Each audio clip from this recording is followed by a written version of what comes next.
Johnson, and this is Focus on Liberia. Hit it! From Kemau to Cape Palmo, Mount Nimba to Atlantic Ocean, Obomi Hills to Boakai, to educate, elevate, and promote.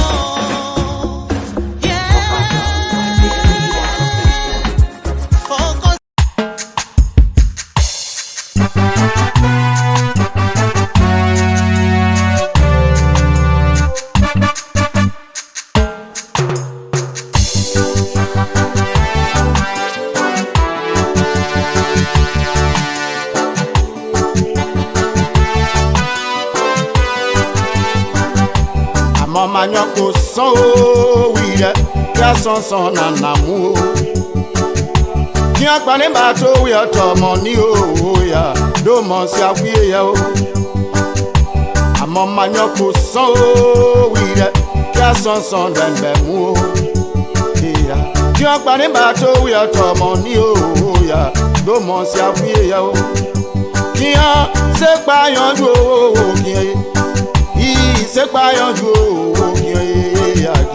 Sapa yanju ka o ki ma si apa yanju ju o so si olele ya si olele o si olele o ya si olele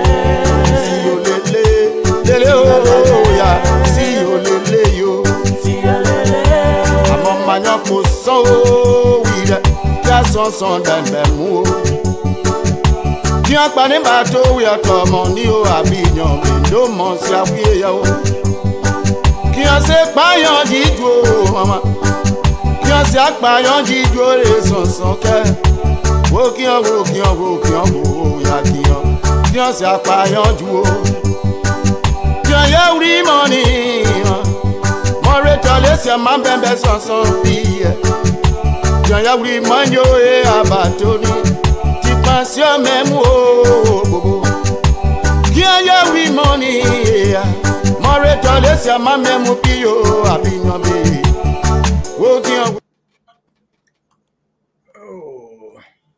Hello ladies and gentlemen, and welcome to yet another edition of Tough Talking Thursday on Focus on Liberia. My name is Dennis Jai and we are broadcasting from Atlanta, Georgia. In tonight's edition of Tough Talking Thursday, we're going to be talking tough on the first 21 days in office of President Joseph Newman Boakai. So I call it 21 days under President Joseph N. Boakai. You know, how has he done so far? I mean, when I say Joseph Newman Boakai, I'm talking about his administration, not President Boakai as a person. So we're going to be looking at the administration of President Boakai for 21 days now. How are things going? Let me welcome Sister Call. You became Sister Call. Let me welcome Call. That's our public policy analyst. Welcome. I'm good, Dennis. How you doing? So I want to. It's better than putting into the almost wrote into Call. Let me also welcome Dr. Abdullah Dukle, the regular panelist right here on Tough Talking Thursday. Welcome, Doc. Thank you, Dennis, and happy to be here with these bright minds. Let me also welcome Mr. Jimmy Eastbound, who's joining us from the nation's capital. Welcome, Jimmy. Hey, thank you, Dennis. Good evening to my fellow panelists. Lots of things happening in our beloved country, and until we be part of the solution, we're part of the problem. So let's go. Many things have happened for the past 21 days since President Boakai became president, and we're going to look at just a few of them. And this is kind of an open discussion. We want to invite our listeners, our audience to also join in. You know, there were a lot of expectations. Some things that he's done well, some things maybe not so well. We're going to lay it all out on the table. And so let's get started on evaluating 21 days under President Boakai. Let me start with Carl. This time, Carl, I'm talking about the 21 days under President Boakai. What piques your interest that you want to talk about? If you unmute yourself, please. Yeah, so all kinds of things. So, my expectations, of course, were managed because that's what I was instructed to do, was to manage my expectations. So of course, we have a lot of things that we want to see happen quickly, but we needed to be realistic. And I was trying very hard to be realistic and, of course, also optimistic at the same time. I did not expect, some kind of, revolutionary change immediately. I just wanted a return to normalcy so that bright minds could again shine and rise to the occasion and be able to help to move Liberia forward. And so I want to talk about appointments today. Some of the appointments that he's made have been phenomenal, and I couldn't be happier with some of the people whose names I've heard. Extremely proud that my dear friend Mo Ali is going to be at the Liberia Water and Sewer Corporation. It's a state-owned enterprise. This is what he went to school for. This is his training. This is his background. This is his area. He's a scientist. He's a water resource specialist. This is what so that's an excellent match. And so I want to, as we progress with the show, I want to talk about all of those positive, brilliant minds. Stephen Johnson going over to civil aviation, which has been ignored and allowed to kind of fall to the wayside, to really vamp that organization and bring it into what it's supposed to be. Transportation safety and people's confidence with our transportation, our air safety regulations has diminished tremendously, of course, which has resulted in a low business confidence environment, and other things have happened as a result. So I think Stephen being there is good. Boakai Jalaba, another very smart person. The list goes on. I hope to see some other people's names called that I think would be extremely helpful.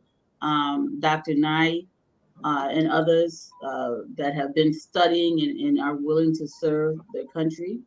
On the flip side of that, Yeah. Dennis, we're seeing And a lot of. and Cole will go deep into that. Okay.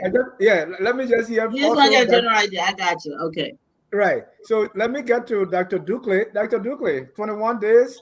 What you want to talk about? What you want to focus on? Has something that you think you can talk about looking at the 21 days?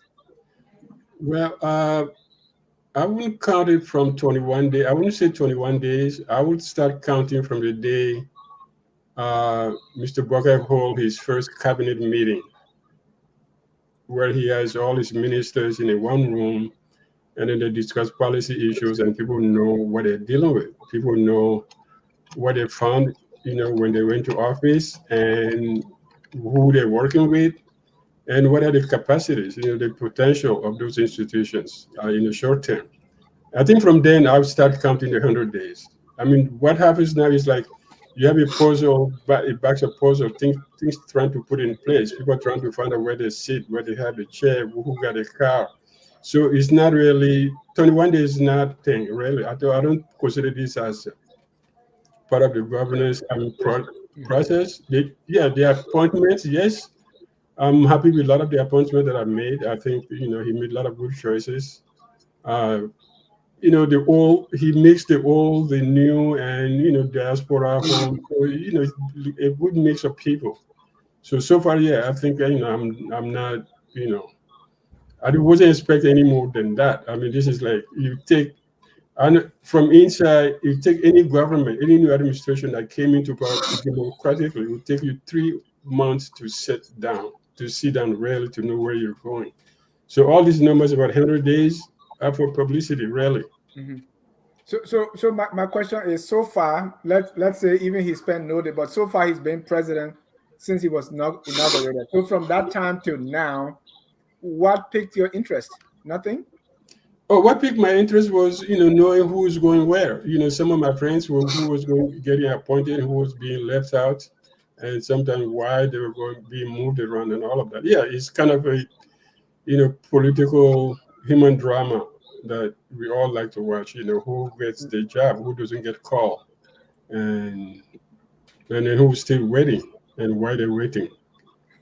So it's that, it's a theatric of, politics, the appointments and disappointments and all of that.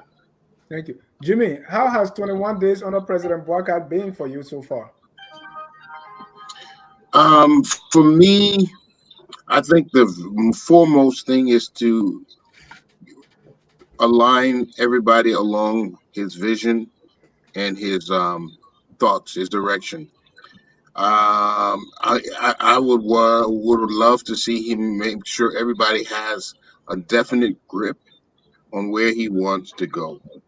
Because to me, they all have to tie in. Now, everybody's coming in with different type of expertise, but are they buying into what he sees Liberia? I think that's the first thing I'd appreciate if I knew.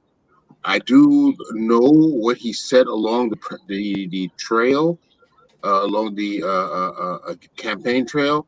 So I would have loved to see that represented in his rallying of the troops, like that. Those same ideas that he held, bring them forefront and try to communicate that to this new group of people, and they have a common mantra, a common goal, common purpose, so they can bring it about. Because I think what he has to do is going to be so challenging that he has to set a clear message for everyone to follow.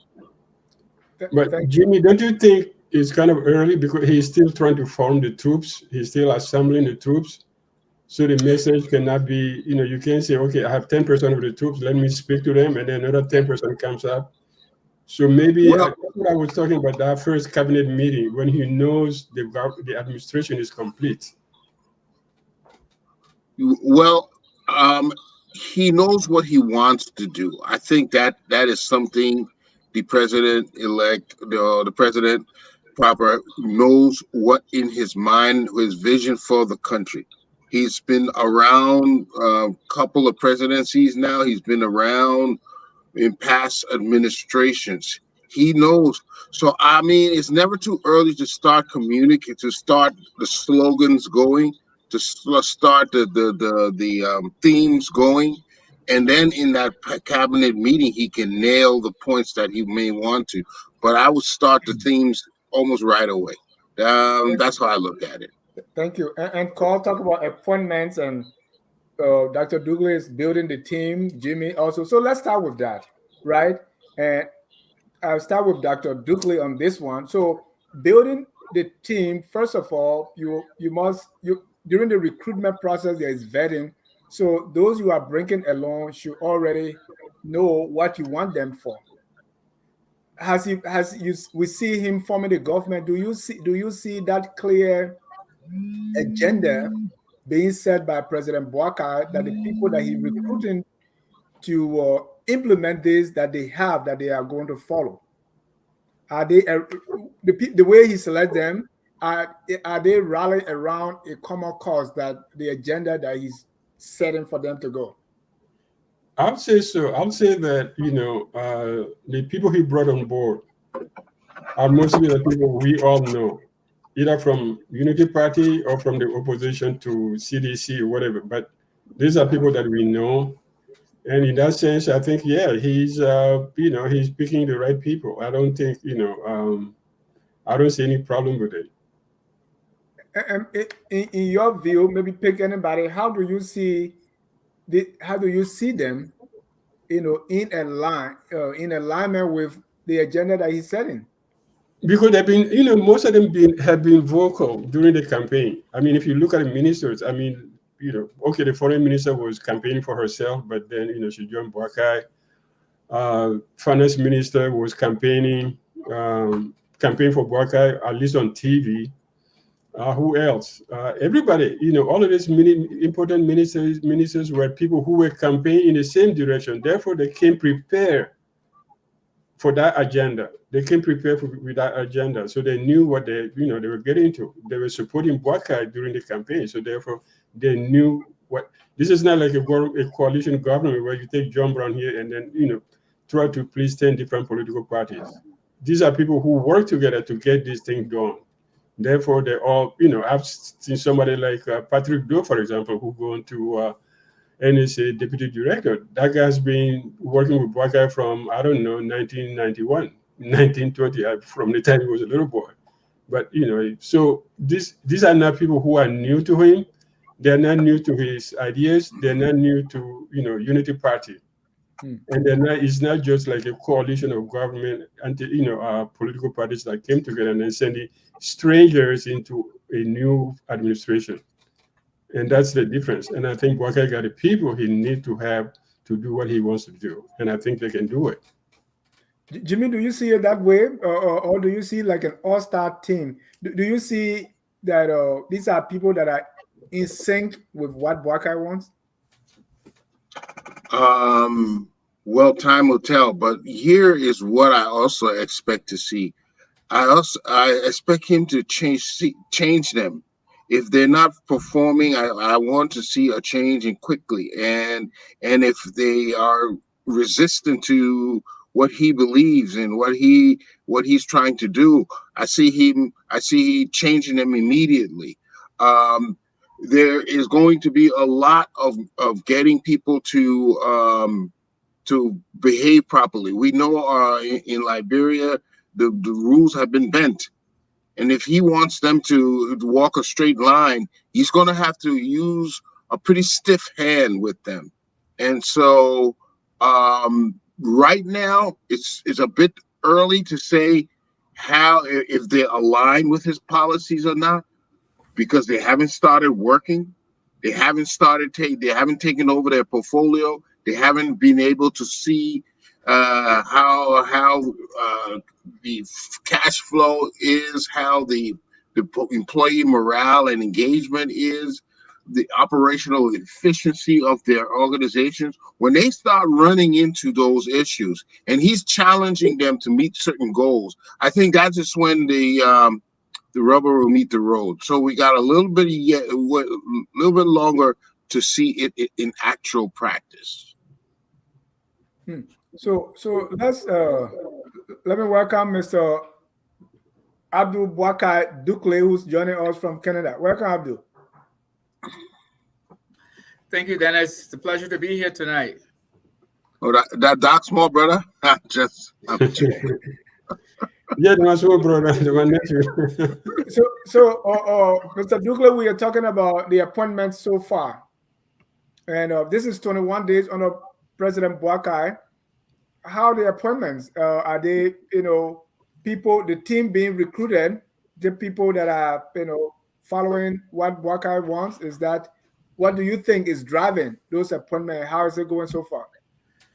Well, I think, like I said before, I think Boakai is still beholden to the forces that helped to elect him. And right now, as the makeup of the cabinet appears to be satisfying those elements that came together.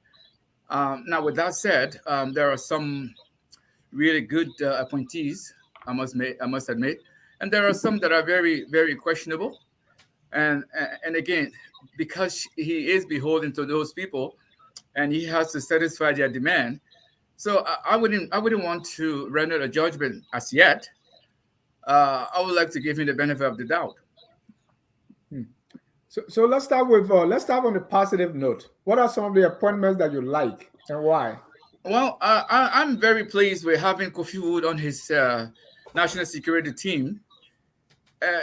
Kofi Wood represents one of the finest that Liberia has to offer. With him, and again, like I said earlier, the Minister of Finance is one that has had some experience in the financial and banking sector. And of course, I also spoke of Ibrahim Kroma, who has a security background, and he's been given a portfolio that deals with security.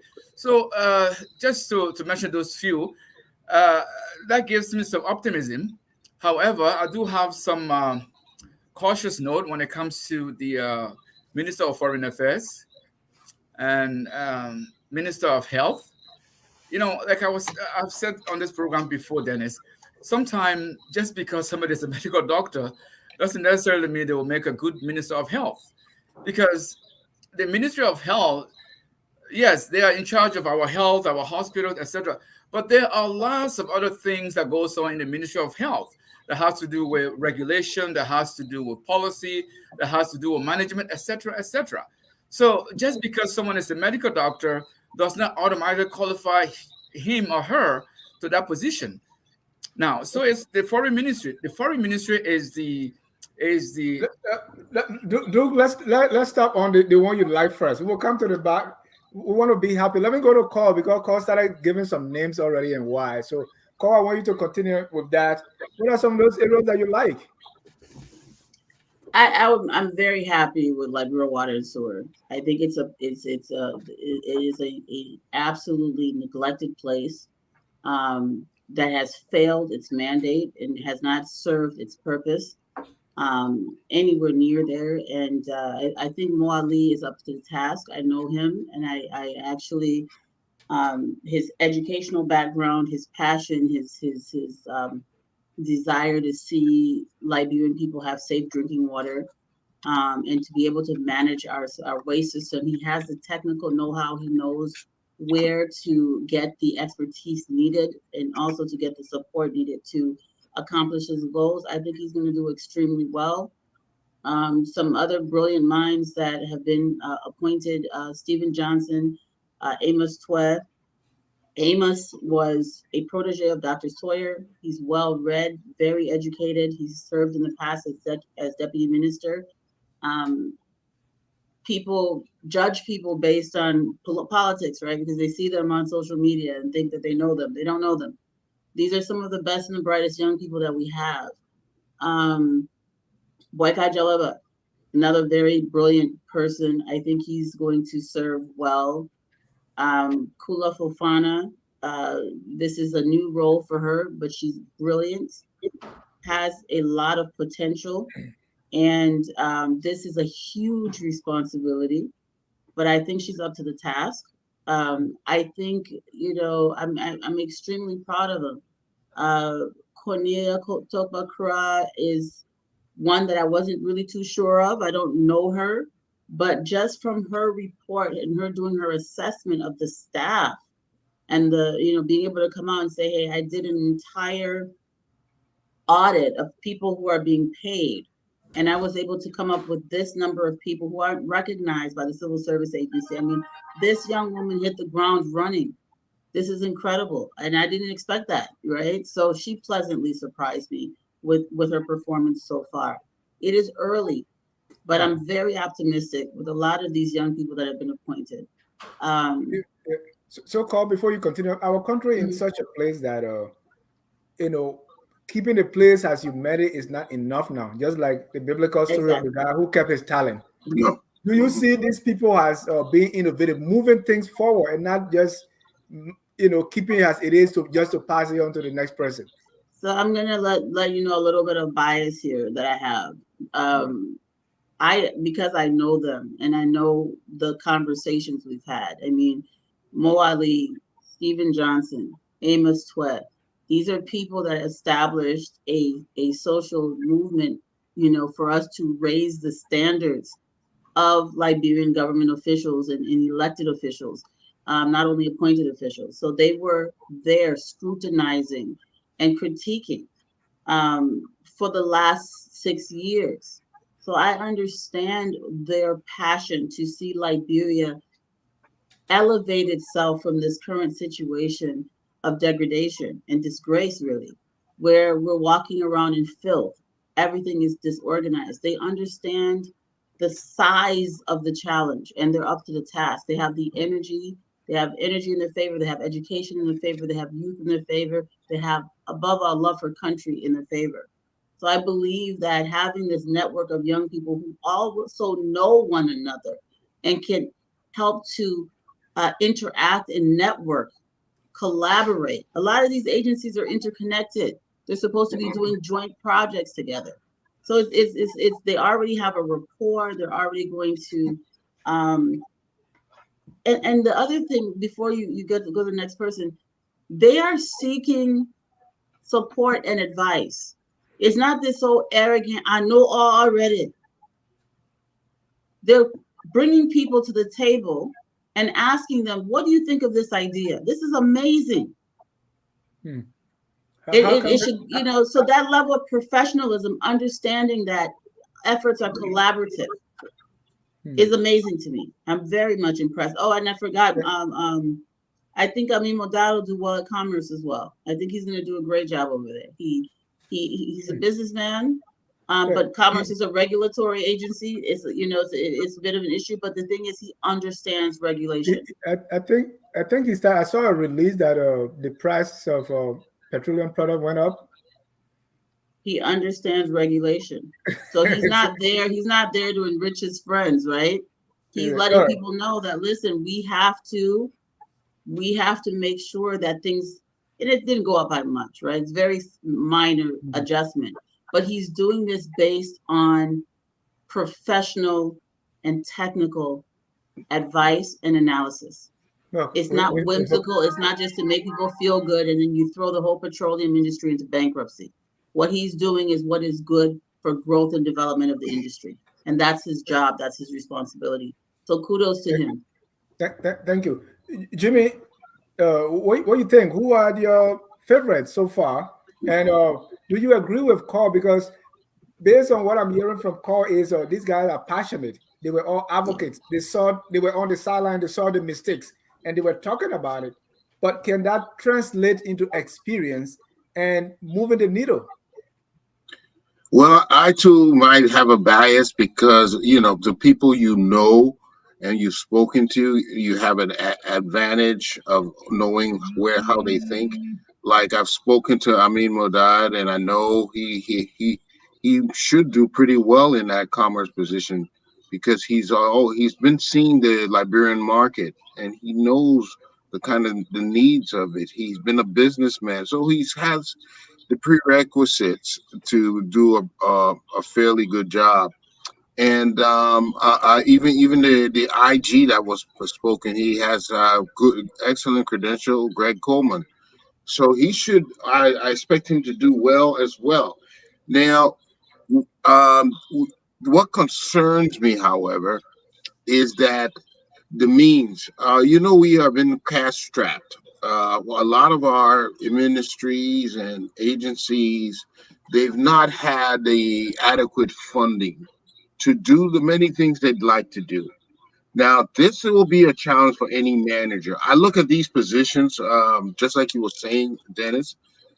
This is not necessarily, you don't necessarily need an engineer at Public Works or a doctor at Ministry of Health. You need a manager, a health manager in the field, a manager in civil projects.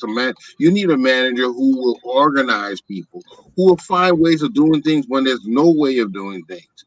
And so the challenge all of them will face is the funding, and also probably the disarray or the lack of enthusiasm they might see in the workforce. So that is the thing they will have to change. That is, they're going to have to set a new mark. They're going to have to encourage, motivate, and build people up to move toward a new direction. Build that enthusiasm for this next administration. I see that's where the real challenge will become.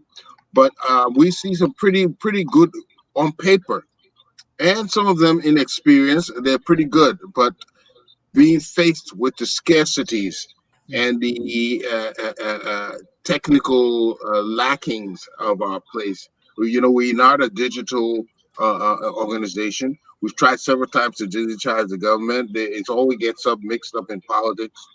So they got a good bit of work ahead of them, but and then the politics gets in the way. So it's going to be interesting how they perform. I think the jury yet is still out. Thank you, Dr. Ducle.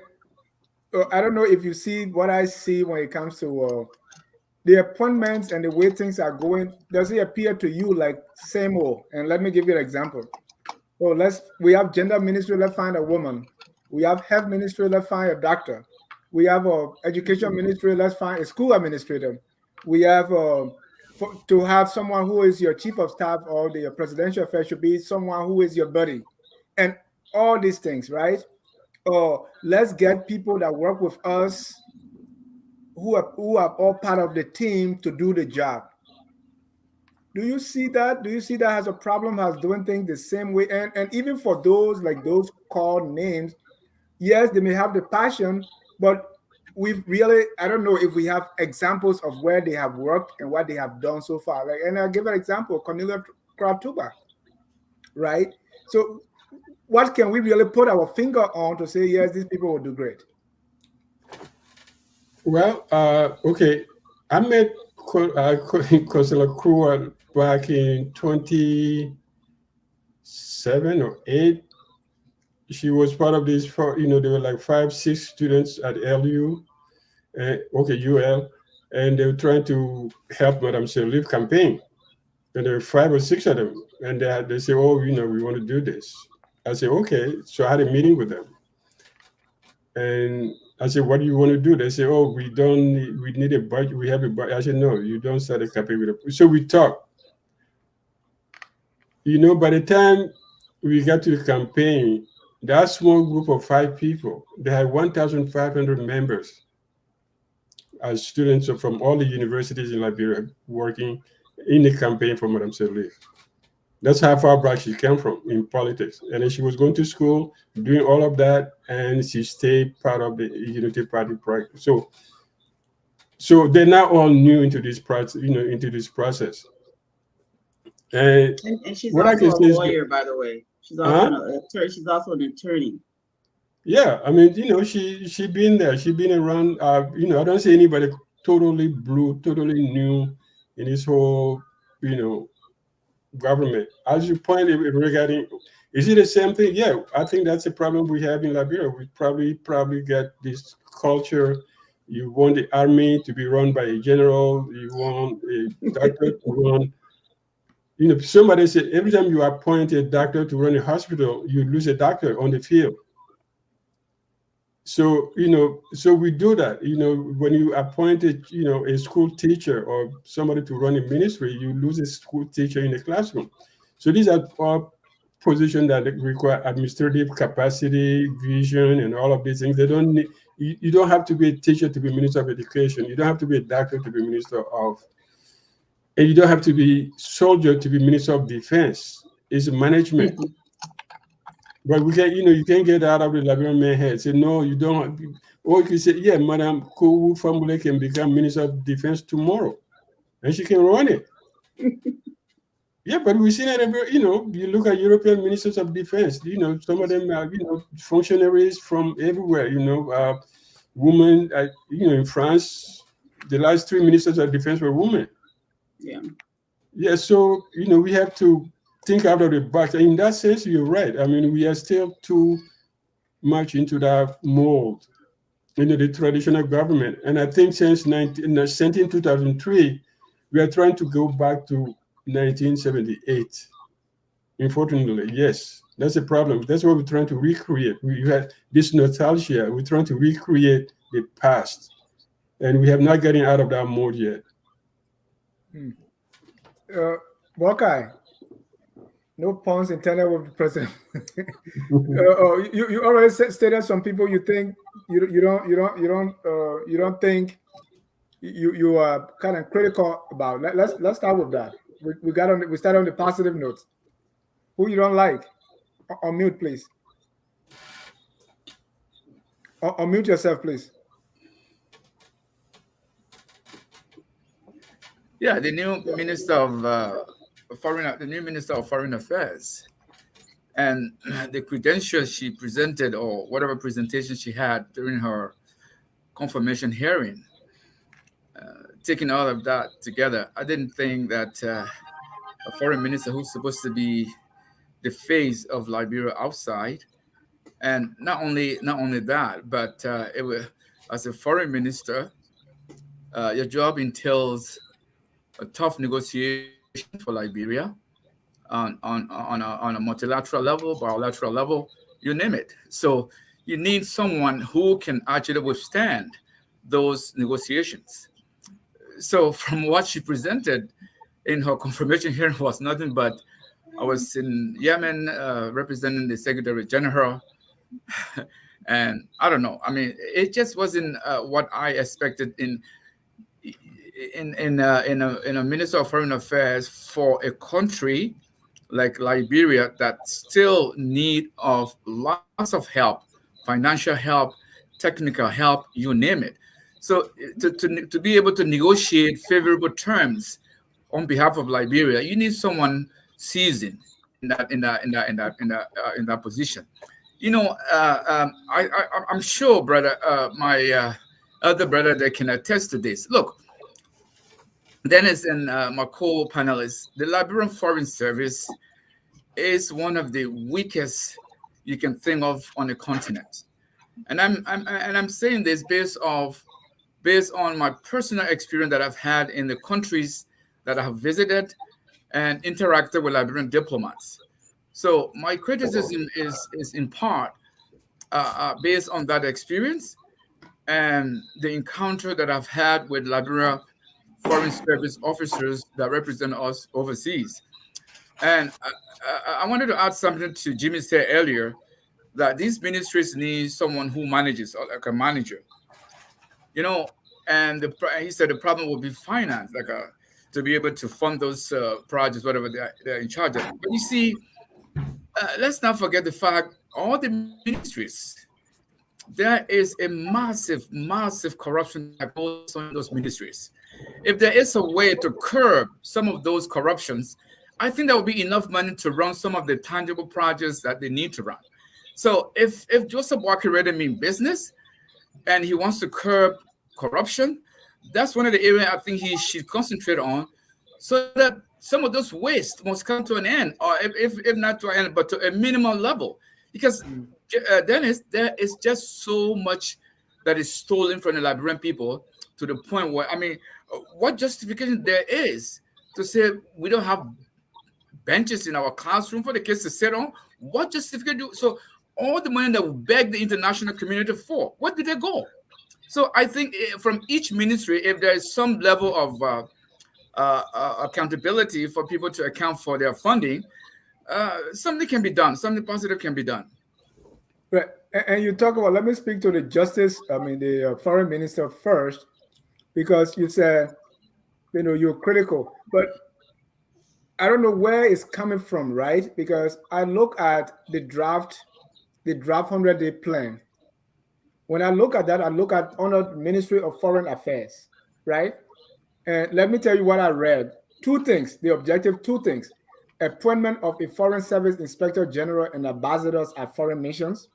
And two, pay outstanding obligation to foreign missions, rent, salaries, and operation. That's what the draft plan say they're going to do. Yes. So what I'm asking you is, so what you saw the foreign minister doesn't put out, is it a reflection of what the president wants? Or is it because she doesn't know that's why the president wants that? Actually, it all would be meaningless if you can put it all on paper and it doesn't translate into actual. Because what I saw that really doesn't mean anything. Those two things, you will pay salaries, and then you will Look. From time immemorial, when I like I told you, Dennis, I was a student sent to the Arab Republic of Egypt by Liberia. Okay, and we went months and years with absolutely nothing being paid to us. Unfortunately, I remember meeting Dr. Dukley. I don't know what year it was when he came with Dr. Sawyer. We had a meeting with in Cairo, Sawyer. 93. Yeah, 93. That's right. So then this is not new. And in those places, I will tell you a very simple experience of mine. The Liberian embassy, the Liberian government was told that the rent was $25,000 a month. That was the lease that was sent to the foreign ministry in Liberia. And I know for a fact the lease was less than 10,000 United States dollars. That's what Ambassador Fangolo sent every year and I've also confirmed from other embassies around the world, particularly in China, the same thing happens there. And almost Liberia has less than 150 missions around the world. So these are some of the things. Appointing an inspector general would mean absolutely nothing, because you know what, Dennis? They are going to corrupt the inspector general. They will bend him or her to their will, and he will play along. That's my fear. So really, until such time we see Ambassador Boakai taking the bull by its President Boakai. horn. Pardon me?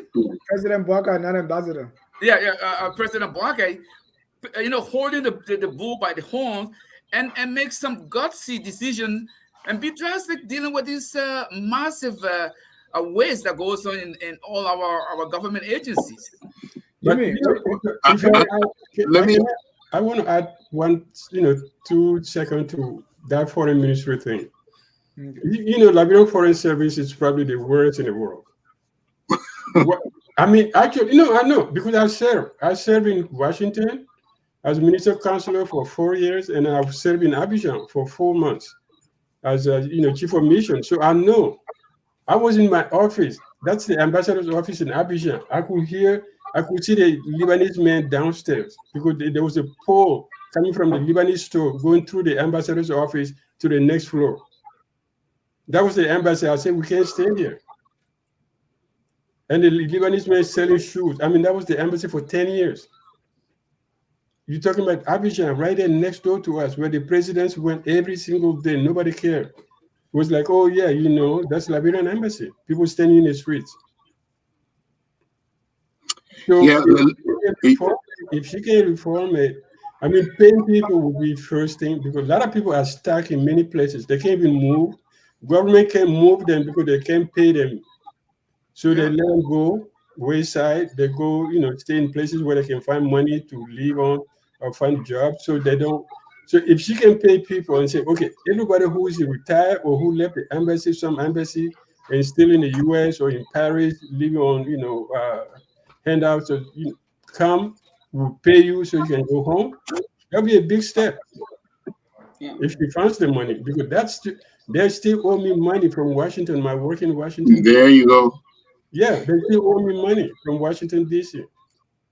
And let me chime in 1 minute too. From my experience, And you don't like the foreign minister too, or that's I think this is going to be something new to her. Some people adapt quickly, but let's see what she outlined: paying or taking care of the arrears in the embassy.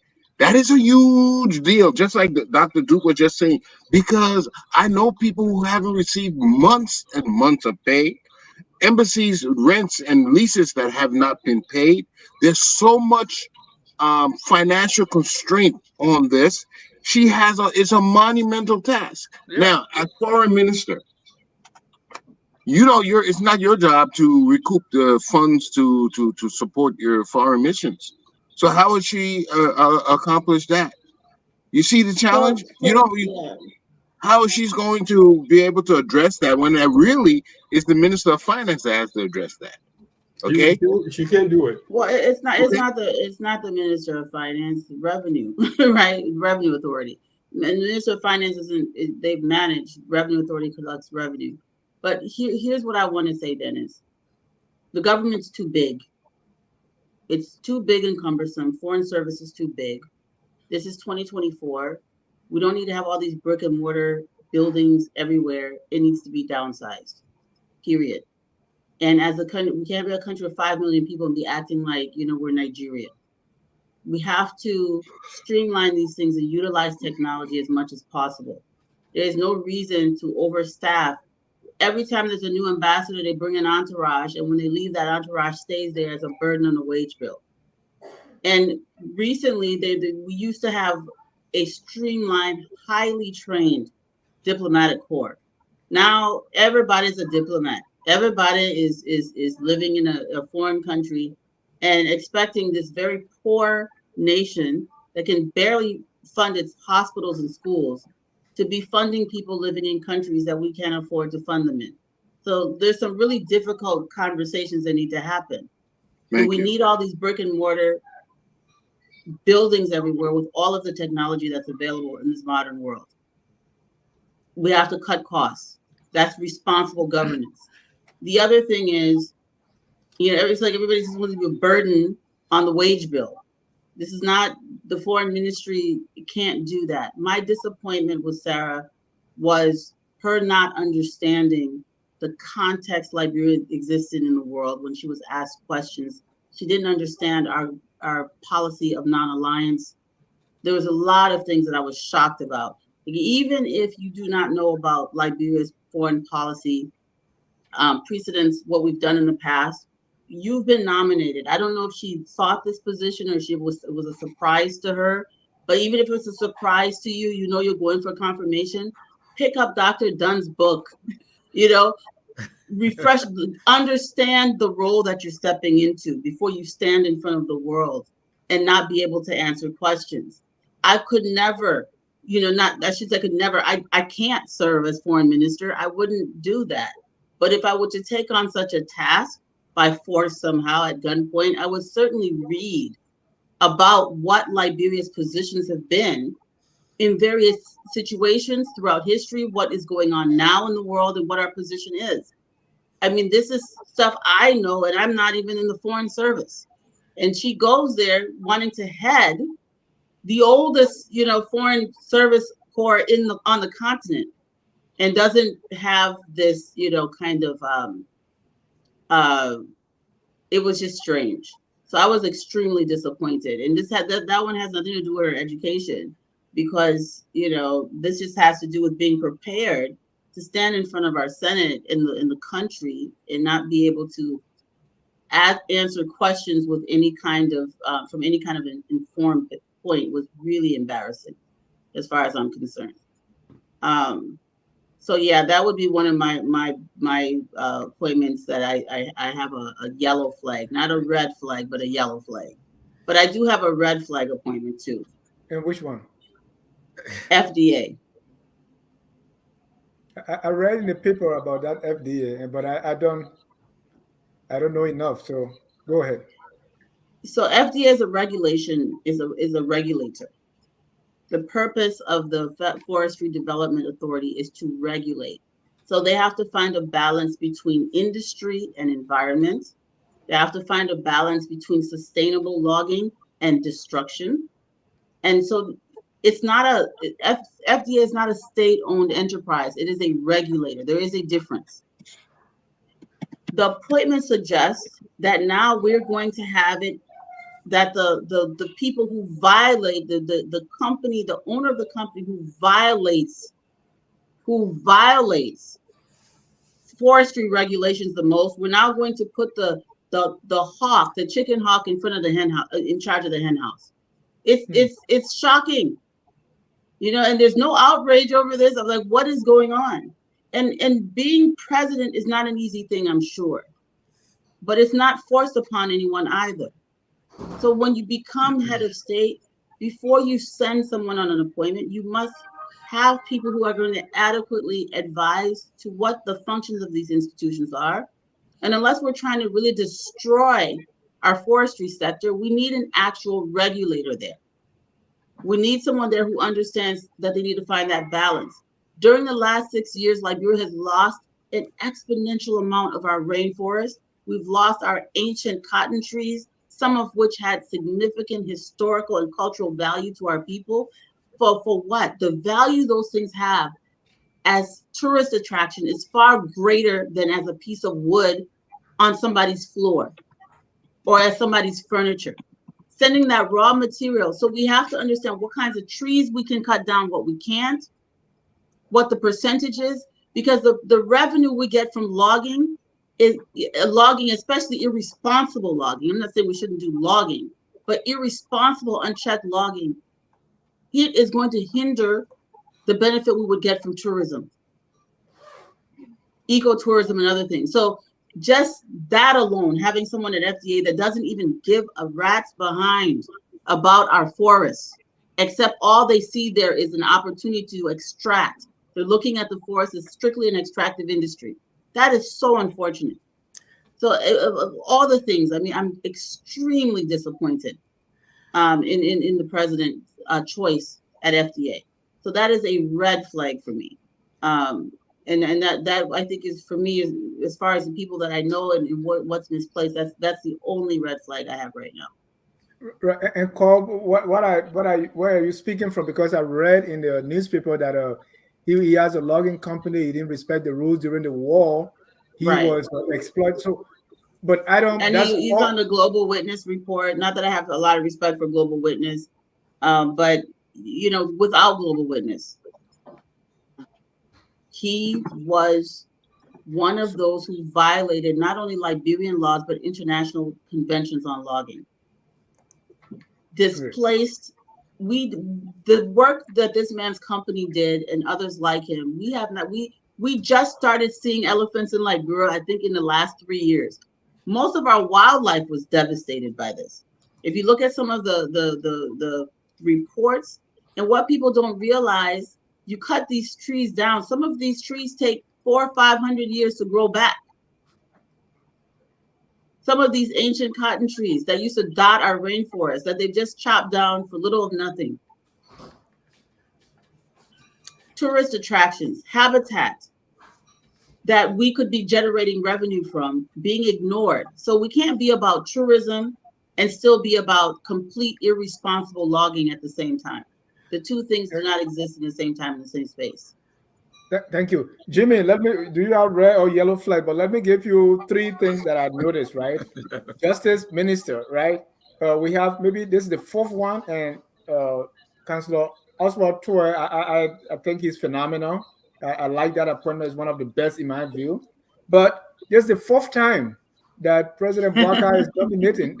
What's going on there? And then the I internal think it's the affairs. third. It's the third time, or is it the 4th time? I think it's the third time, right?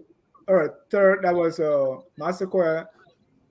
Kra and now Twe. And now to a Twice third. the third one. That's the third, Yeah. right?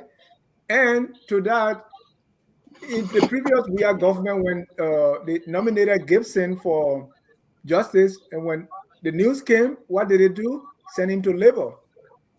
Same thing with Krua. So what is this link between justice and labor, that if you are rejected at justice, you go to labor? And the same conditions that exist in justice for which you are rejected are relaxed when you go to labor. So that's one. And then the internal affairs minister. I mean, I don't know if the Senate even asked that question about his video, the same way the Senate Yes, asked they about, did. I What watched video? You it. guys had to tell me who's the internal affairs minister and what video. yes, the internal minister Destiny was on video talking about he's going to kill people, he's being a rebel, and Yeah. he did all this, right? Yeah. Yeah.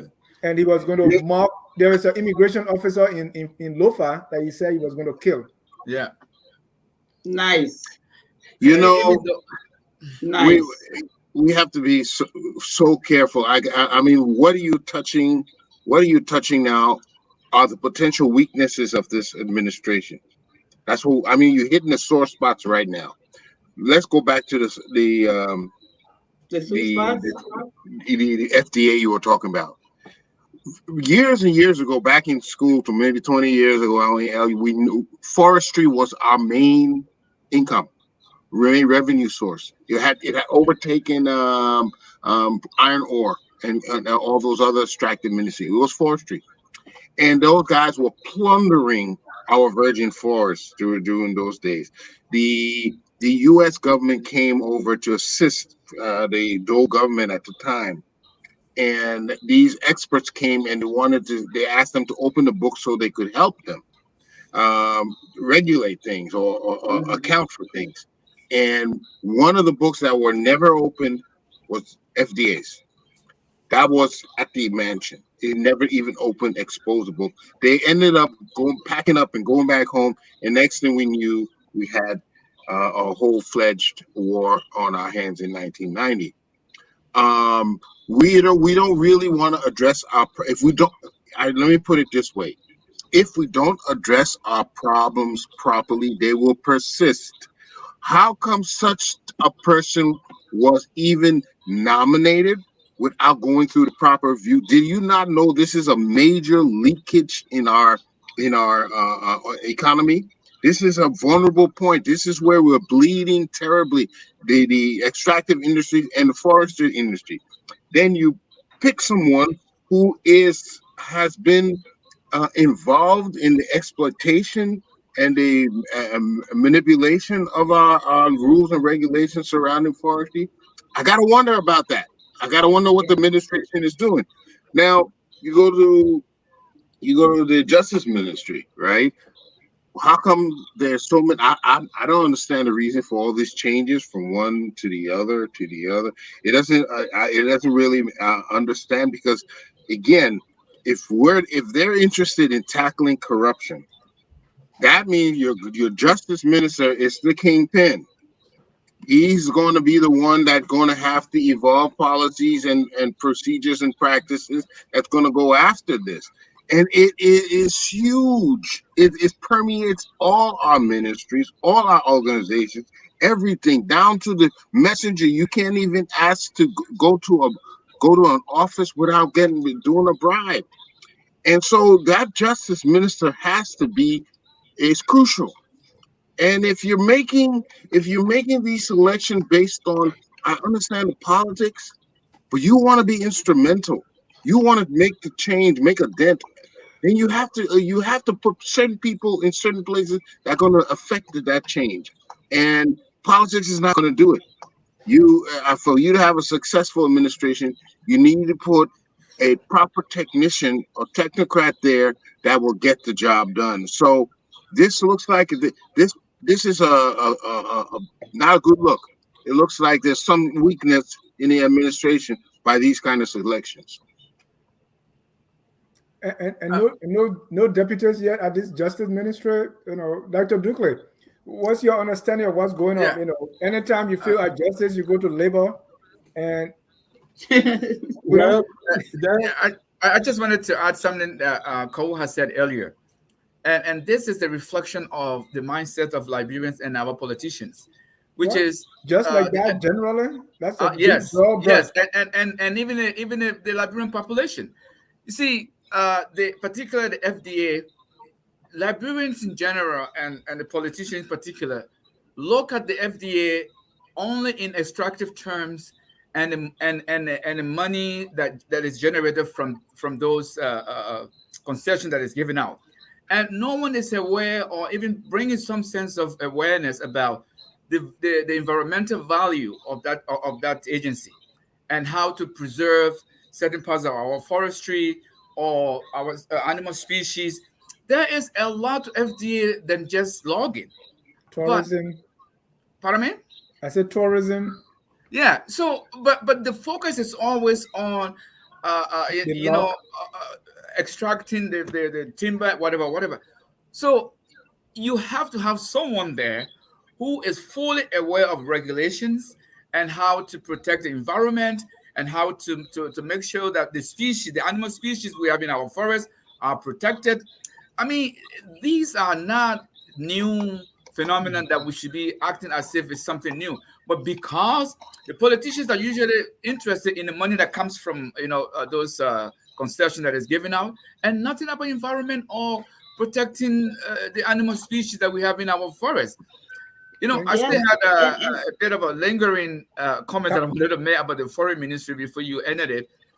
Even our staff in our foreign missions, usually they are not fully staffed.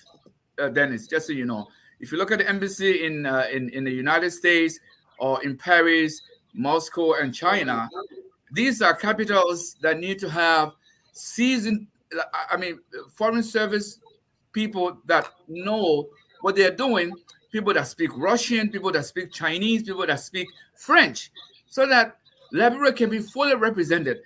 But you go to the Afro-Asian Bureau, there's no one that speaks Chinese, there's no one that speaks Arabic, there's no one that speaks French. I remember during I don't know if it was the last graduation ceremony Madam Ellen attended at LU, when she asked that almost half of the students graduated from the French department should be hired by the foreign ministry. I don't know if she was just cracking a joke or not, because Liberia needs people who can relate to the countries, to the agencies that we negotiate with, that we are dealing with on a multilateral level, on a bilateral level, so that Thank you. we reap the benefits of those relations. Thank you. I was going to Dr. Dukley on Yeah. what's going on with the justice ministry. We don't have deputies yet, and there is always take the residue to labor. Hey, Mr. Dennis Ja, I told you, you got to get used to this slow pace of Boakai movements. He's going to go slowly, slowly, and he's going to get there, and then you'll be there. You say, oh, finally it happened. I don't, I think, yeah, the problem, the changing of the minister, not going to justice and then sending him to labor is a problem. You know, when somebody's not fit to be minister of justice, that person cannot be fit to be minister of labor. Yeah. Because in the minister of labor, you're talking about people's interest, you know, you're talking about workers' interests primarily to protect the working force, to protect the market, you know, the working market. So if you cannot be good for justice, I don't think you can be good for labor. I think that I was mean, probably why is President Boakai following President we as example in that area? What's going on? well. I don't know if he's following President Weah example in that sense. Probably doing the same thing that Right? probably Nimba people want him to do. He said, no, you can't drop this man. You got to put him somewhere. So it comes not to the capacity of the man. It's not about his ability to do anything. Just that he has to be appointed somewhere. So you put him Yes, somewhere. labor. And yeah, you put him at Locato is labor, from you put him at post office, postal service or whatever you want, or youth and sports. One of those ministries that you don't even consult ever. But I think the problem we have really, when you talk about FDA, as Boakai was saying, that we forget everything that we know about FDA is the extraction. And that's how we see Liberia. That's how we see the whole country. Extraction, extractive, industry, in mining, in fishing, in everything. It's like you just take it and then you go. Uh, that's can we expect Boakai to make that transformational change that we want? Let's say, okay, Mhm. you need to spend millions of dollars on maintaining a gas station called LPRC every year. Do you need that? Do you need to spend millions of dollars on LEC and not have light? Mhm. Do you need to spend millions of dollars on institutions that don't work and then you keep them because they're just there? Or you keep 15, 20 people in the Ministry of Information doing cinematography who have never produced one single documentary in 20 years, ever? So I think that's why I say we should talk about the institutions, because some of the institutions don't mean nothing. They don't serve anything. We just have them because we got used to them. And the politicians come and they say, okay, there's a job out there, go fill it up. yeah. So We you have fill the job up. It doesn't matter that the institution is no longer useful, that the institution doesn't serve anything. No, who needs Minister of Information when you have 16, 15, or 20 public relation officers working in every ministry? You got public, you got a president, press secretary, you got this and that. What does the Minister of Information do exactly? To defend the president when somebody says something It, stupid about the president?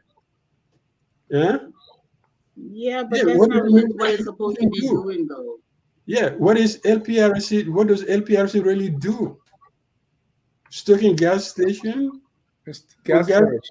Huh? We don't It's a refine. warehouse. They don't refine the oil anymore. Yeah, they don't refine anymore. There was a refinery that employed 600 people at one point, but that's gone. So why you keep? It should be brought back. The plan should be to bring it back, right? Well, the plan is to bring it back. You have to work on it. But now the LPRC we know it's just a gas station. Hmm. The government subsidized. So storage point actually, because they just people bring their oil in and they store it and then they disperse it. That's all they're doing. Yeah, Jimmy, Not that's a gas station. No, gas stations sell gas. Yeah, Storage yeah, but facilities they are sell it. it's That's not a what they store, do. it's a They warehouse. store it or pass it on transaction. You're doing gasoline as a transaction, not as a product. As a product. Right. But Yeah, it's a so storage facility. you're part of the transaction process. So you're a gas station. So so so I think so Dr. Dukley, before you leave, I mean, should we expect this kind of transformation from President Boakai?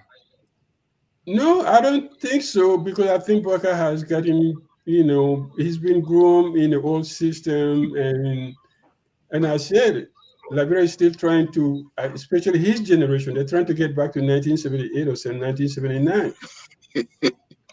So, no, they're trying to see some kind of what I call normalcy. I think that a lot of Liberians at that age, our generation kind of say, we want to go back to those days when, things were working. You had light. Current will go up, but probably for 1 hour, 20 minutes and come back on. You get up in the morning, there's water, you won't get in a taxi, you can find it. Those kind of little things. You go to work, you between the 25th and the 30th, you get paid. And you can pay your rent, buy a bag of rice, and then eat some money and do other things. That's what people want to. That is what Liberia is lacking. Go back to what is normal. So anything beyond that is you want to take a revolutionary to do it. Somebody with a real accurate mind as a Somebody like Dr. revolutionary. Duke. Huh? Somebody like Dr. Duke. I can do it tomorrow. You put me there, I'll do it. But not this generation of leaders. I don't know. I think Boakai will try to, get back to where Ellen was trying to get us back to, something that works, like what is Yeah, normal.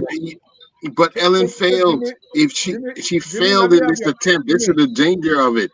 Yeah, but that she feels it Jimmy, into I don't agree with you. I don't agree with you I that will tell Ellen you failed where I at say she failed. everything. You know that Not in I think everything. no, she Not in didn't fail at everything. everything. She did not fail at everything. And part of the reason we're in the problem that we're in with George Weah is the blanket condemnation of President Salif's administration led us to a place where now we see what failure looks like.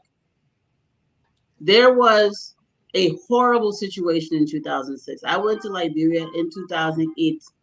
I saw what happened. The Do you guys think transformation had worked. I do you was guys part think of we it. should go there with this Salif? Yeah, let me finish my sentence now. I'm not gonna go off on a thing, but you go cut me off mid sentence. I'm responding to something because when people do that, it attacks all of us that took our time and efforts and we moved things forward. And I don't think it's fair. Just because things were not perfect, we didn't create Switzerland, doesn't mean that we didn't make an improvement. If you see the depths from which we came and where we move things forward to, you would never say that. You would never say that. So there were a lot of things that improved. Look, Ellen and it's the did. same thing with President Boakai, right? Things slipped back a bit under the previous administration. We want to see things move forward. Right. But we can't have these blanket condemnations about people who served very well. But we're talking specifically about trying to go back to 1978. That is what we're talking about. I know she took the country from a brink of disaster. It's a failed state. She reestablished the institution, had Liberia back on its feet somewhat with the assistance of a lot of organizations. I totally agree with that. That's not what I'm saying. But there's no need of trying to return to 1978. We need to look in front. That would be horrible. That's what I'm talking about. But we don't want 1978 agricultural policies in 2024. We don't want 1978. You're right. But Cole, if I may just interject briefly, Dennis, the picture Big Brother had just painted for us. You mean Dr. Duklin? Yes, that's our we in our common conversation we said normal days. My generation would say normal days. That's when all the things he described existed. But to say that Madame Salif did not fail. All right. That's why I don't want us to go to this Madame Salif thing. No, then I just needed to make this point.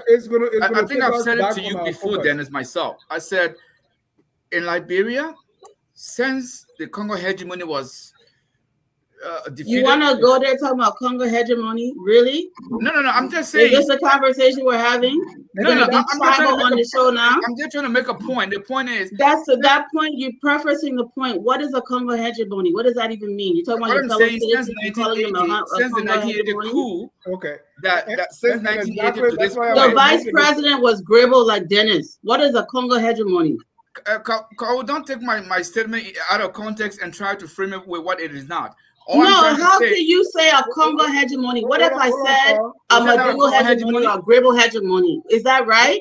What was it not Congo hegemony ruling Liberia? No, it was not. It was. It was not. It was. It was not. Of course it was. You should follow Dennis's channel a little bit more. That's not factual. Of course I do. And to talk about let us leave that. That's not factual. The point I was trying to make here, I don't want you to take my expression out of context here, Cole. All I'm saying, I don't know what other context that could be, but anytime I hear someone let me just put it this way. Having this ethnic was talking twist about to what they say, what we refer to as normal days.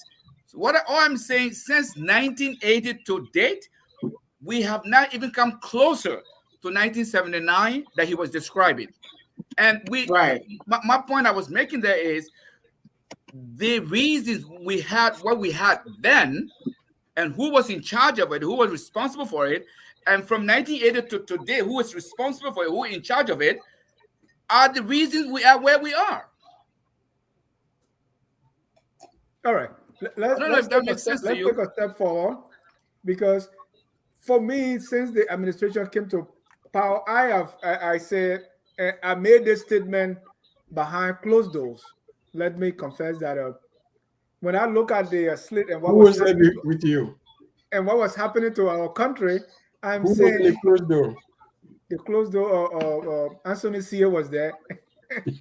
and I said, President Weah has taken the country so backwards that anybody on the ticket can do better. So I'm a little anxious when I see something like that is, I consider we are like, or even little less than what we are did. And that's what I was giving those examples. But moving forward, I want us to look at other things besides the appointment. How has the decision making, we just saw what happened with the, with the people we believe to be the wives of the AFL. Because according to President Boakai, we didn't have the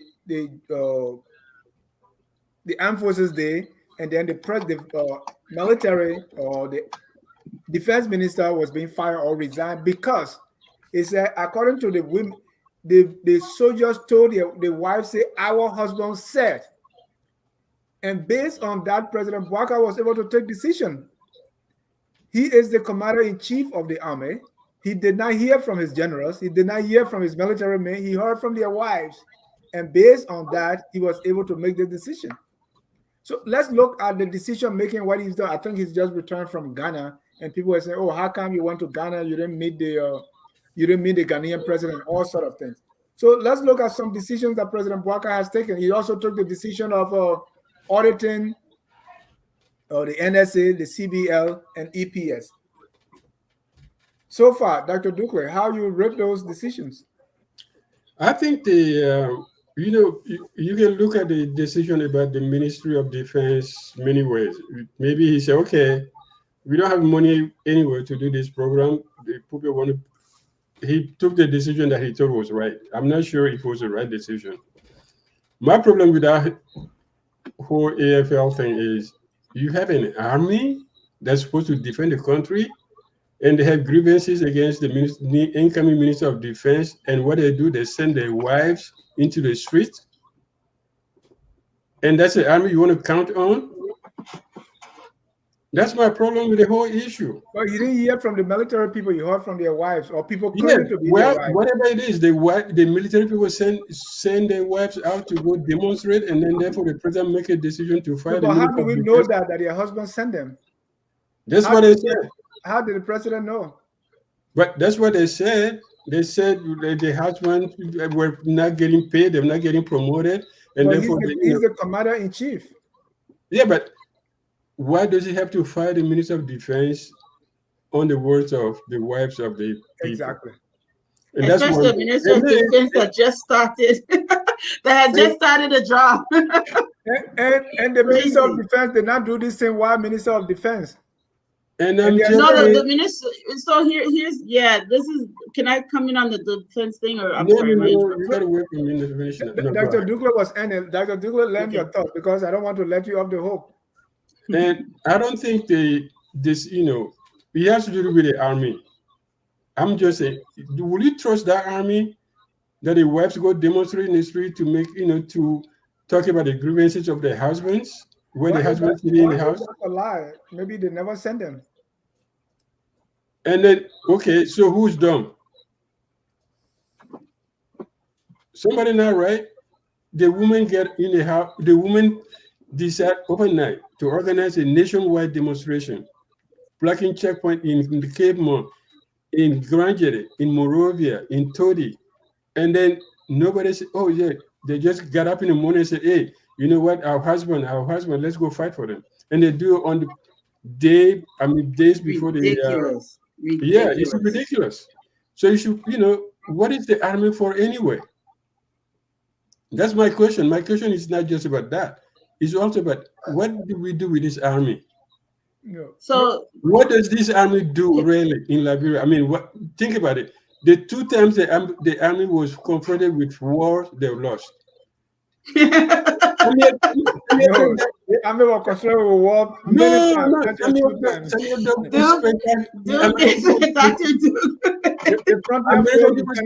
million on AFL, right?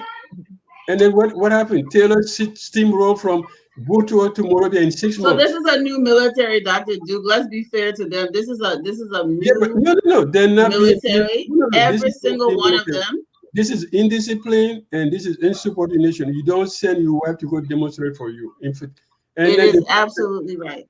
Yep. Yeah, you can't do that. Military.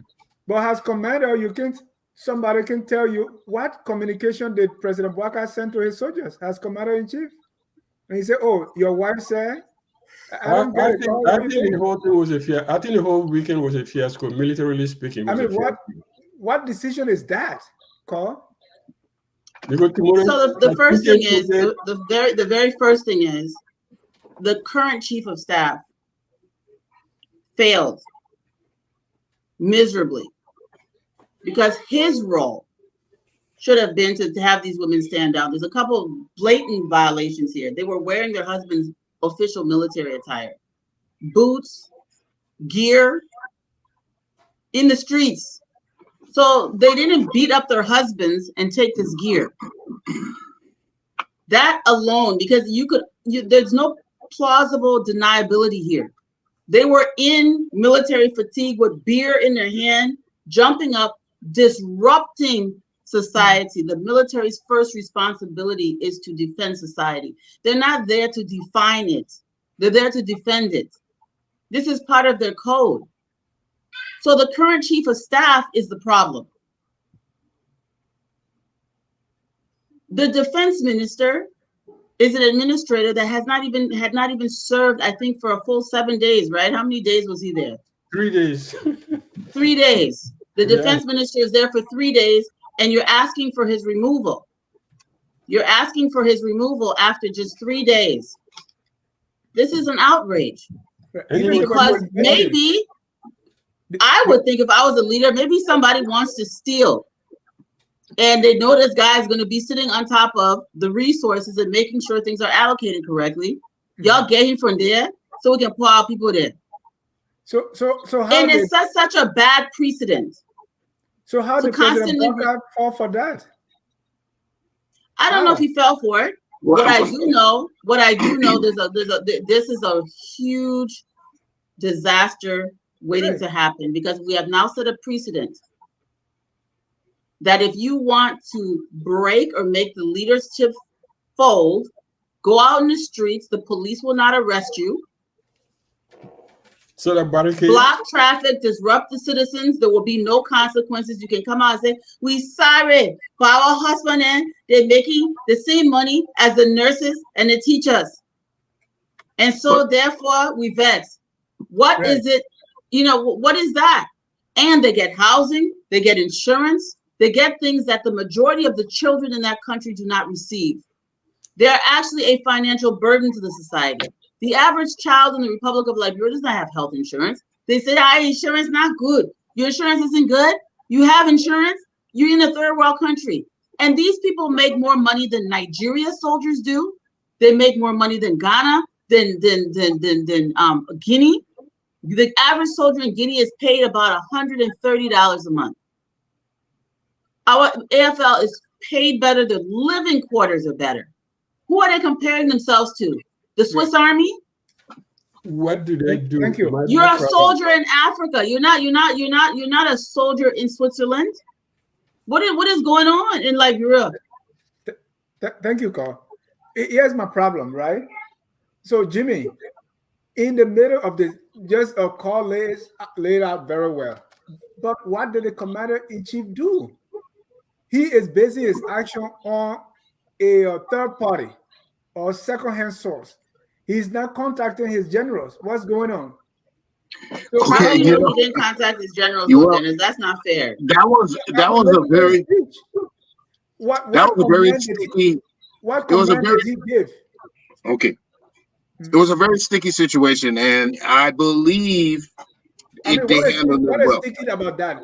When the sticky was lawless, they were not lawless and claimed their husband sent them. But they were not military personnel. They were not military personnel that were out in the street. No. So by right, they should have had the police sent out there to deal with them. But that would have been a catastrophe because these were soldier people's wives, and we know there were going to be after sentiments about that.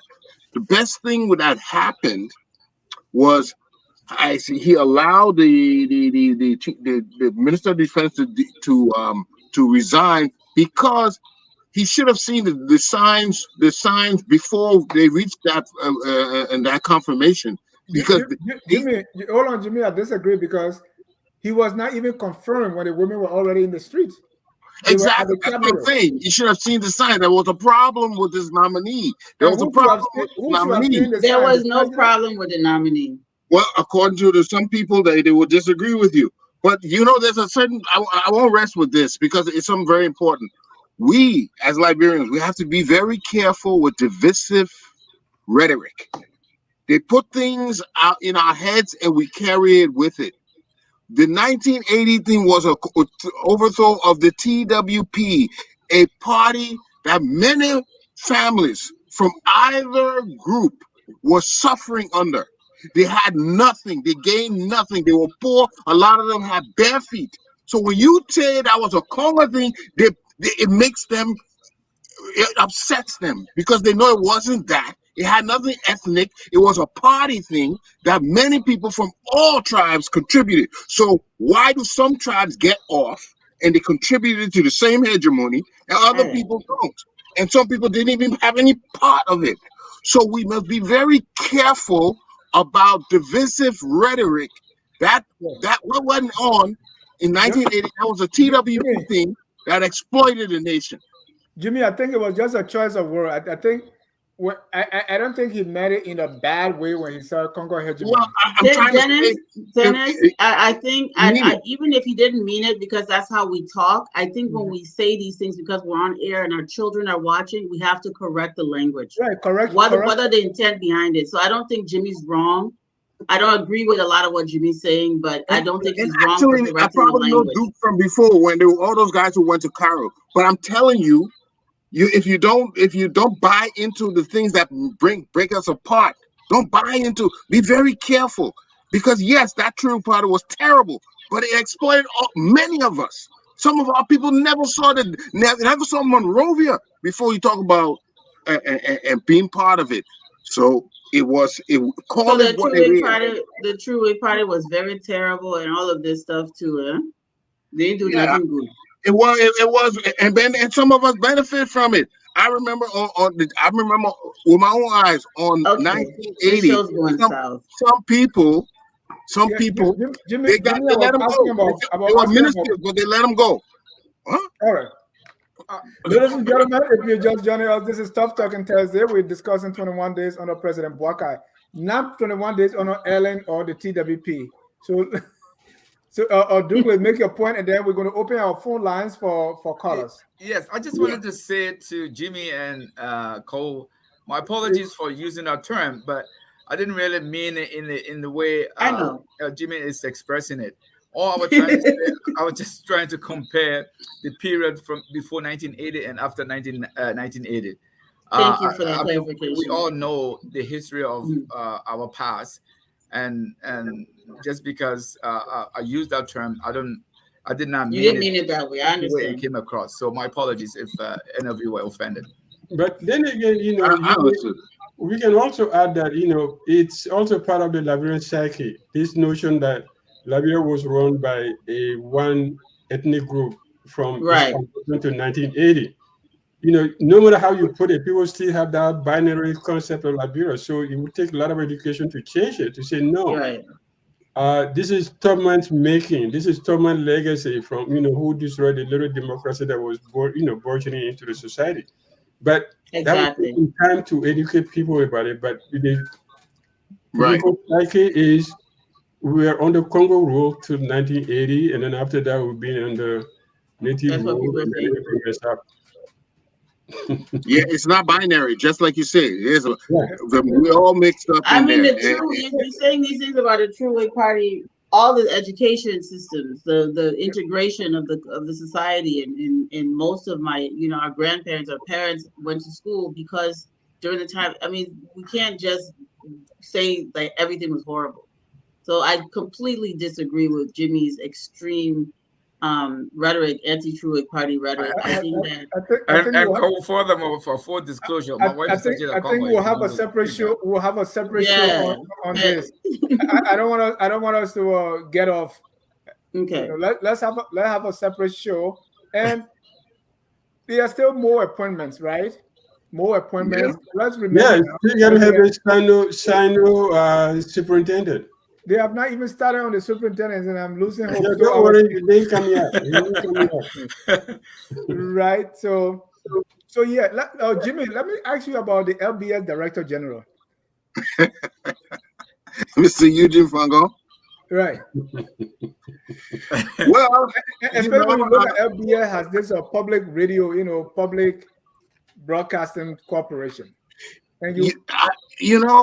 When I look at it, I look at LBS from two points: the technical aspect of LBS and the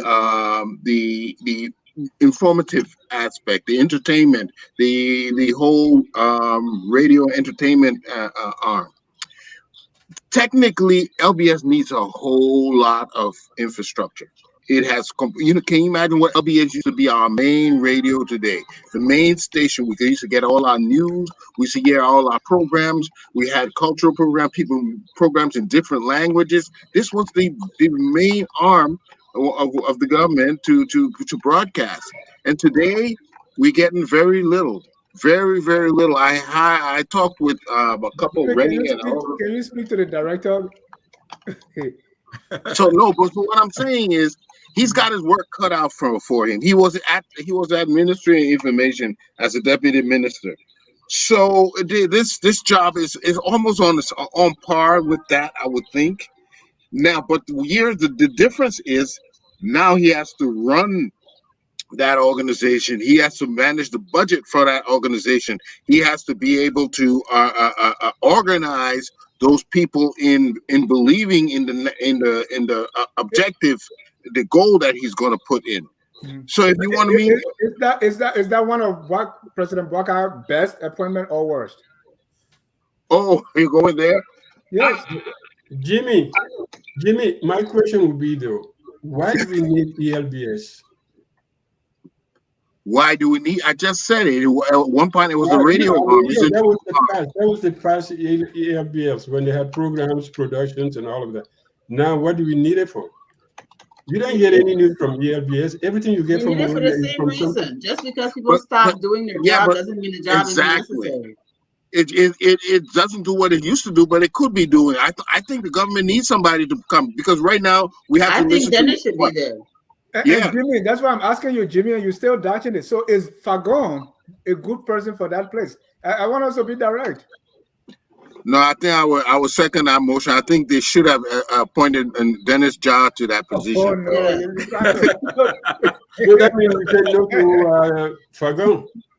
Dennis and his Sony would have revolutionized that place. I Yeah, have Dennis, you got my vote too. Actually, have Dennis, a- you make I a have you, my you eyes make a on better LBS director, Dennis. I have my eye on Sino Superintendent at the center. I'll be teaching math. Well, at if you Sino don't High. get that, just in case the Chinese superintendent don't come up. Yeah, Let- go ahead. Go ahead. no, go ahead. Because I want us to conclude on this appointment and see where they're going, and then we have our colors. So Can I say Mr. something about FDA? Okay, go ahead. So I'm very passionate about this. As you all know, I'm an environmentalist, and I just people don't understand the value of nature intact. It's a multi-billion-dollar industry, tourism. I remember Dennis interviewed Wilson Tope on the show. I know that's not Boakai responsible for him going there. One of the things that Wilson Tope said that disgusted me was that, because it's the mentality everybody has, when they poison the rivers, we'll make them relocate the people. Do you know the value of a river? You're talking about the value of a river, fresh water resource, and people extracting iron, which is not as valuable as fresh water. And our mentality is, oh, the iron ore industry, so when they poison the water, we just move the people. When you don't know the value of something, you will waste it for something less valuable. This is the situation with FDA. This is the situation with our logging industry. This is the situation with our entire extractive industry. Because we do not know the value of nature intact, rainforests are the reason, our forests are the reason that we even have the fresh water we have. Rain, trees, the presence of trees in abundance helps precipitation because trees absorb the moisture in the atmosphere. When there are no trees, it does not rain. Places dry up. This is just basic elementary school science. It's not something so extremely difficult to understand. So we have to have people that understand the symbiotic relationship between economics and just basically human life. If we kill the forest, we kill ourselves.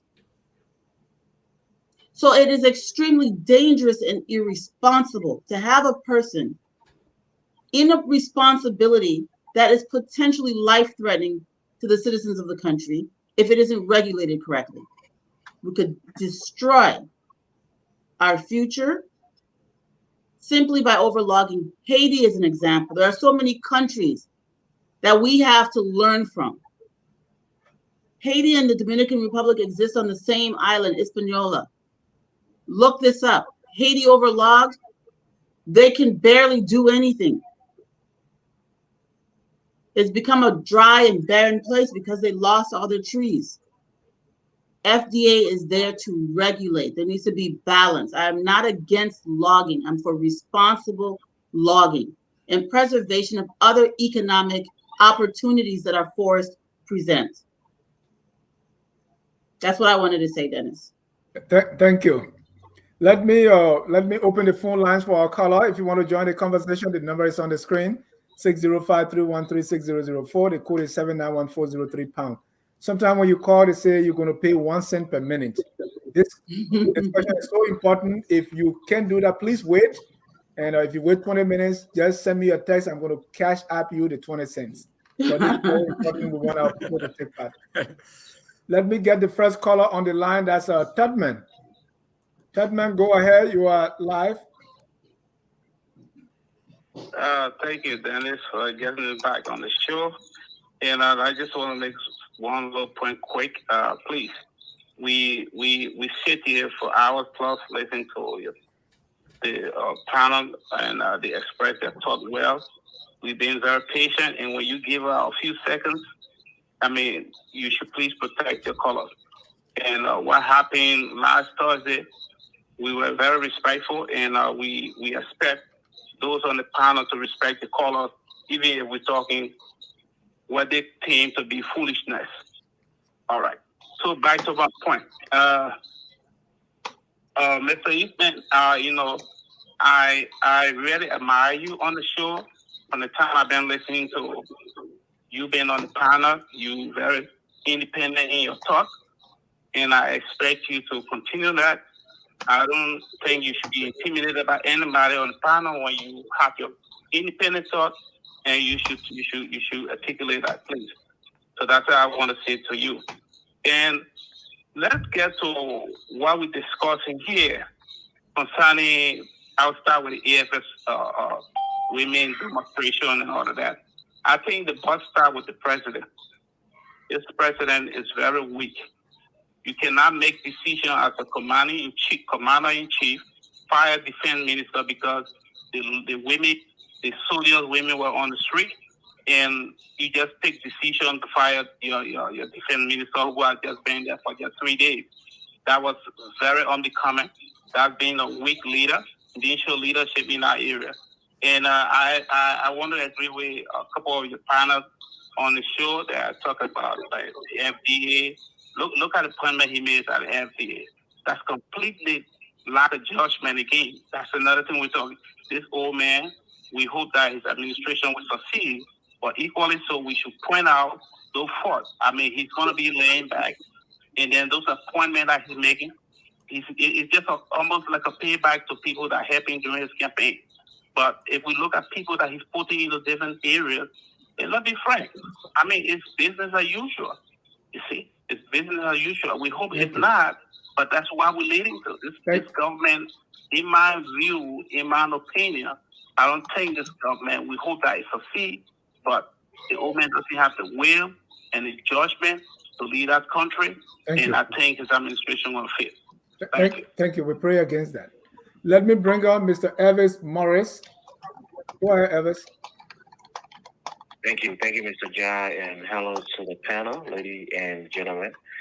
The discussion is apt. I think it's necessary that we discuss, these nominations. But I think the deeper and the bigger issue here is the vetting process, right? Many people criticize our president for not being prepared for day one on the job and having a list of people who he had vetted prior to winning the presidency, as if maybe he didn't think he would probably get to become president. But what does it say to the panelists that just in the nomination process there has been some reshuffling,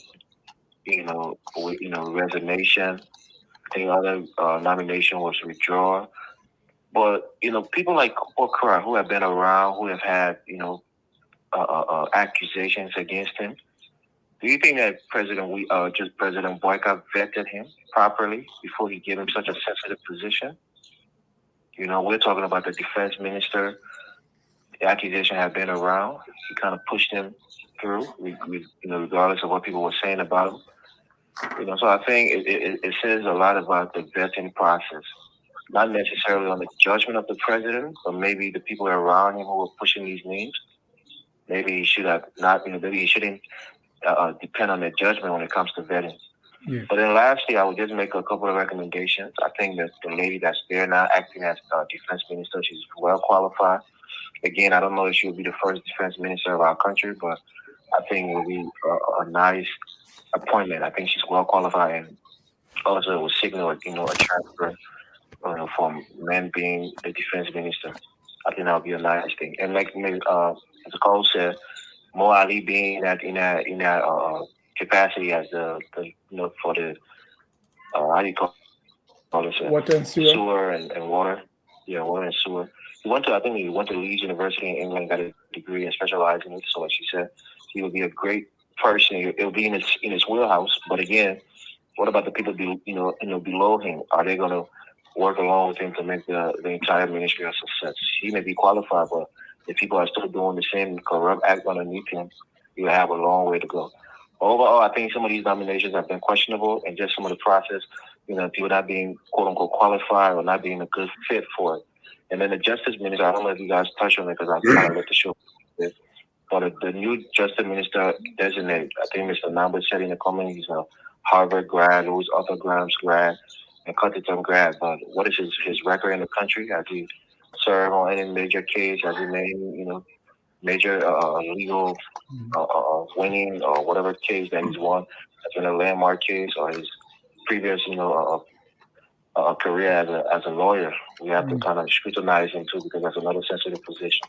Thank you. Overall, good show. I think we just want to be measured on how we criticize this president, and start a thing with our hearts, our minds, and our hearts anymore. Since the elections is over. But thank you for taking my call. I'll leave it there. Thank you, Mr. Trogon Bayo. Yeah, good evening, panel. Good evening, everyone. Thank you. Great show. Good conversation tonight. I just want to say something very brief. I have observed, or I continue to observe, Dr. Dukley, and especially this call when they talk about the Boakai administration. And during the election, they advocated that this president we have today was the most experienced. He had 40 years working in government. He would kick a can down the road the moment he takes power. And we don't see that. We don't really see this 40-year experience. They work with everything, appointment, everything. Now, when you talk about blanket criticism, I'm happy that Cisco was able to express that. She don't believe in blanket criticism, especially when we start talking about the Salif administration, because she works in administration. And, it hurts when you are part of an organization, you do your best to contribute to your country, and then people come and say, oh, they did nothing. They did nothing. But equally so, I want to agree with her when it comes to that. But has she really thought about her criticism about the real administration? Because she's been very blanket in criticizing the real administration. She don't take or even acknowledge any accomplishment about the real administration. So I hope she can be a little bit, that way in level of criticism. Thank you. Like I said, I just have something short to say tonight. So thank you guys. We enjoy the show. You're continuing to good work. Thank you. We got two more. Teddy Lion Yakung from Fargo, North Dakota. Go ahead, sir. Yes, sir. Thank you very much. This is Teddy Lion Yakung. Really elaborate on us. We got to see what we have to do according to the way we see it. This goal and certain things keep happening, and certain people will continue to do certain things. The librarian will always do references to certain people or certain things. But what I want to say about President Boakai, when it comes to Prince T. Johnson, I've been seeing this on many platforms. President Boakai was the first person appointing a man to be minister. President Boakai was head man behind the scenes. In a way, the man is strong, and the man is pretending that the Senate confirmed him. But President Boakai then listening to all the demerits about this man and doing the person we are government. He then listened to all these catalog all this information. Neither Labreko or those armies were going to reject him because the man lost, relevance in the army due to he had some kind of like a tactical of operation with his military man, so that there was a pretend, the minimum factors, President Boakai is not interested for any high profile Malian to be in his government in that way for security for other reasons. Thank you. That was some of the reasons behind it. So you're paying direct politics to that. This is why you don't hesitate there. You mean nation is resignation, and you don't hesitate there when accept it right away. The police never do anything to any control the process or with the wives control the process, and those wives they got to credit somehow too of their behavior was not right. It was not right. Thank you. Stand up. I'm going to borrow $4,000 then budgeted for that anniversary. Where is that money? At least you should add all the money to pay the workers. Thank you. I want to lay on something. Quickly. President Weah, we are still laying references to President Weah. references of President we have a CDP development. Although this thing what people doing is not the same thing we're doing. Let's leave that one, Teddy. Let's leave it. Thank you very much. Thank you. Someone said you shouldn't bring President We are all because it's traumatizing. So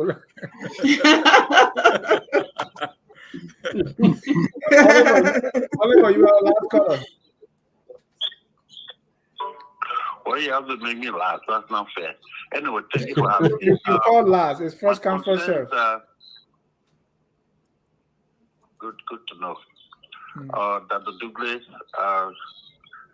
good to see you always. My brothers, sister, my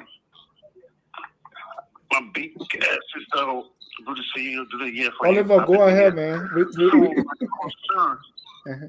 My concern, I know you can already hurry me. I got 1 minute. My concern was that, so what happened to the security advisor, the NSA, all the security officers that are supposed to get the information before something happened? Because we always say that the good leader,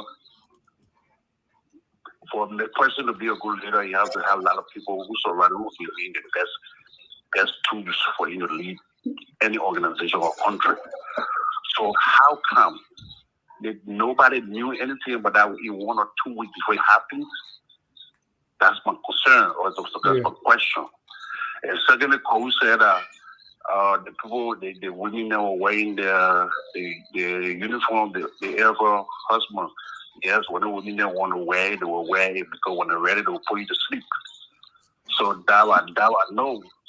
But some of these things we have to really analyze the whole thing. I think, to me, the president should bring his security advisor and also the people that's supposed to get information before it happens. Thank you for having me. Thank you very much. Call, any response to our caller? Yeah, I mean, not really. I mean, somebody said, oh, she said this about Boakai. You know, people have perceptions. I supported Joseph Boakai above George Weah, and I'm unapologetic about it. Because things got worse. Instead of the Weah administration improving things got worse. We watched people's hard work get destroyed. I could give example upon example. Monrovia City Corporation. You know, all of the ministries and agencies got worse. Public service got worse. All across the board. I left transport ministry under the Weah administration. Things got worse. This is a fact. So I have a right to say that he failed because I'm comparing him to the administration before him. I have a right to say that Ellen didn't do the Salief administration do everything great, but they did improve upon what they met on the ground. And whatever the excuses are, I did not see improvement, except for maybe, you know, a couple of parts, which are nice. You know, I'll give them that. There's a couple of nice parts. But education, healthcare, everything has been, you know, it's gotten worse. So that's what I'll say. You know, don't think that there is no such thing as failure. There is. Just because I defended President Salief does not mean I'm going to pretend that we have built upon her efforts and improved things. Look at Robert Field Highway to this date. So there's a lot we have to fix now. So no, I'm not apologetic. I will never, I'm not yet anyway. I'm not apologetic about supporting Boakai, and I don't think he's done anything that makes me yet regret supporting him. And even my criticisms of some of those appointments, I'm being honest. I don't think what's happening at FDA is right. I'm not a sycophant. You know, I would say what I think. Thank you, Dr. Dukle. You have any response? But let me share this comment about the military women. Sam Wallace says some people are not thoughtful nor reflecting how many times does responding with force have to fail and cause utter chaos before people will be willing to understand that it doesn't work. Are you kind of saying that President Boakai should have applied force? No, he's saying it doesn't work. I'm asking Dr. Dukle, is that what you said? That's what Sam is applying? If I say should have used force, Yeah. No, What, that what, I don't. what I'm force not and asking him authority? to take the decision that he thought was right at the time. Politically, I would have taken a different decision. My decision would have been different. I would have sent the police, talk to them, remove them from the road, and say, let's talk. And then I'll say, we're going to investigate these issues, but the minister has been confirmed, so he's going to be in post till the completion of those investigations, and then we'll get back to you. Whatever problem, institutional problems you have in the AFL cannot be resolved today. And I won't see those husbands who sent you to talk to me instead of themselves coming up to talk to me. That's how I will address the issue. I wouldn't have accepted a letter of resignation from the minister. And Jimmy, Even I if you know. ask for it, Doc, what if you Huh? asked for the letter of resignation? I think the whole thing was a setup. That was a setup. Somebody fell into the trap. And Yeah. so the president just retired the only generals in the army, in the AFL. This is why a major because general because was relieved by a corner, a failure in military structure. Hopefully, the president pays attention to AFL a little bit more. this person is very correct. And one of the things I want to say is having Kofi Woods. I know that Mr. Boakai said that Kofi Woods was a good choice. I think it was. I forgot to say that's a horrible choice. What does he know about national security? He's an accountant. Kofi Wood, he's a lawyer. He's a lawyer, and didn't he do accounting? And even if he's a lawyer, like this is this the best person to be advising the president on national security matters? Well, National Security No, Advisor is not necessarily a military security person. He's it usually doesn't have to be military, but just security academic matters, person. period, right? You have to have Fundamental regional rights. security experience. A Yeah. security advisor to a president is not an administrator. You That know, is I a can. very technical, that's a very technical role. That is not something that anybody can do. Yeah, it's technical, very technical, more technical than Yeah, that. so it's not oh, I like Kofi, he's a lawyer, he's an accountant, whatever his career is. This is a technical skill. Security issues are not, administrative. These people have to be Yeah, trained. They have to also understand the region, the country. But Cole, I think to base it solely on that, because he's as you had asserted, he's He's a lawyer. accountant. He's a lawyer. He's a lawyer. He does have law degree, What does and that have also to I do with this remember one? in Ellen Johnson Sirleaf's security, national security, they had a gentleman there called Madison Toba, who it was said that he graduated from He West graduated from Point. West Point. Yeah, I knew Madison Toba when he was at Cathedral High School. And what happened? He was the military guy who came from West Point. What happened? So to just He wasn't a surrender, national security advisor. He was at NSA. I know, Yeah, and he was part of. yeah, he I was mean, I'm National saying he was Security part of his. Advisor.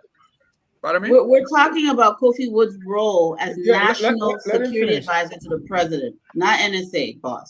Yeah, the point I'm making here is to just dismiss Kofi Wood as not the right person for national security position, particularly for Liberia. I think that's just not in place. If I might add also that remember, Kofi Wood is very, very familiar with our system, political and security. Just because, and in our How did context, he become familiar with our security system? pardon me, How did he become familiar with our national he was security once a system? To cabinet what member. capacity? He was a member of the cabinet. He was in public works. I was deputy minister when he was minister. I understand that what he did. He was at public works. That's right. This is a national security advisor to the president. We've got drugs proliferating. We've got terrorism. We've got all around us. We've got the maritime domain that is barely monitored. We've got a lot going on. What qualifies Kofi Woods to be the primary and principal security advisor to the head of state? Again, it brings me back to the point where Jimmy said you need someone who can manage, and I think Kofi Wood is better placed to manage. And Manage what? And what? Hold on, Carl. The way you are speaking of the Liberian national security, we are now talking about national security of the United States. We are not speaking about the national security of Russia. We're talking about the Republic of Liberia, where you have more than less than 7,000 men in arms, and All right. I understand our security needs. And so, for somebody with the background of Kofi Woods, who has been in human rights and other advocacy positions, he's very intimately aware of our security system, and I think he I can. don't agree with that. I'm sorry. I don't. I think he's well placed in that national security role. Let's make progress. So someone said he was an economist. That's great. I mean, yeah, I'm afraid he got a law that degree from the Netherlands. You know, people in the basically, Netherlands don't You know what I hear look both- at is I past hear both experience. sides. Jimmy, let's make progress. I hear both sides. We almost hit in 2 hours. So let's Okay. go to our final segment, which is your Tabata of the week. Jimmy, your turn. What's your Tabata of the week? Wow. Oh, my Tabata of the week. Mr. Dukle is new, but Tabata is a crude-speaking word meaning foolishness. Sometimes, so always, maybe, Tabata goes on during the week. Oh, okay. So Jimmy, what's your Tabata of the week? You can go around a little bit because I want to think. Let me reflect 1 minute. All right. Let me go to Dr. Dukle. my Tabata of the week is women put their pants on and go in the street and demonstrate, and the president fire the Minister of Defense. And then start saying, okay, what do we do now? That's my Tabata. Thank you. Carl, what's your Tabata of the week? What's his name? Justin Prophet Key. Oh my God. Gentlemen, listen. He comes from Morocco, and then Liberian citizens greet him like he's an actual prophet, right? Like he's a God-sent prophet. That was really creepy. And then it doesn't end there. He gets arrested. He gets arrested for using profanity against the current cultural ambassador, and he wants a job. I mean, you can't get more tabloid than Monrovia today.